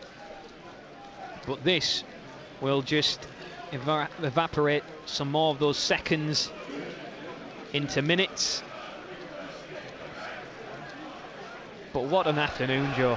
How football can build you up only to tear you down. Yeah, I'm finding myself a little bit lost for words for it, to be honest, because I mean the second half has been much improved. You know, they took the lead and then they looked at threat, was much better, and then to undo it, not even in a minute, it's kind of everything that's happening at Hartlepool at the minute since the end of last season, to be honest. It's kind of one step forward and two step back with everything. It does feel that way as Kwame Thomas is getting, it's like a boxer in a heavyweight bout as they stick the cotton buds up the nose to try and soak up the blood. Aldershot momentarily down to 10 men. Pulls attack through Desirue, wins the header, but it's cleared by Aldershot and out for a throw-in. And still, Thomas is not allowed back onto the field. He has to wait 30 seconds. Pete Jameson launches this long for Pools. It's now or never. It's do or die. Aldershot. Oh, Hendry's won it on the edge of the box. Desirue, it doesn't quite fall down for him as Aldershot are back up to 11. Kwame Thomas re-enters the field of play, and just look at the amount of red shirts on the edge of the box. It's everybody back for Aldershot. Josh O'Meara holds his man off, trying to create a bit of space. Seaman's got loads of space if you can find him. Josh O'Meara shaping to shoot by himself, but sells a dummy. Now Seaman, we know he can strike them. Out to the left-hand side for Ferguson. Needs an option, there isn't one. He goes out to the left-hand side for Adjuman. Stands his man up. Tries to skip past him, but he's having to stand his ground. Now Crawford, can he find a pass to unlock the defence? Hendry once more. This is into the dying embers now. The final 10 seconds of the 7 minutes of stoppage time. It falls for Charlie Seaman onto that left foot of his. Can he dance his way through? Just denied at the vital moment and cleared, but it's straight to Matty Dolan, and back it comes again to the edge of the area, looking for Desirue, headed away by Rowe, only as far as Hendry on this near side, midway inside the Aldershot half. The 7 minutes have elapsed.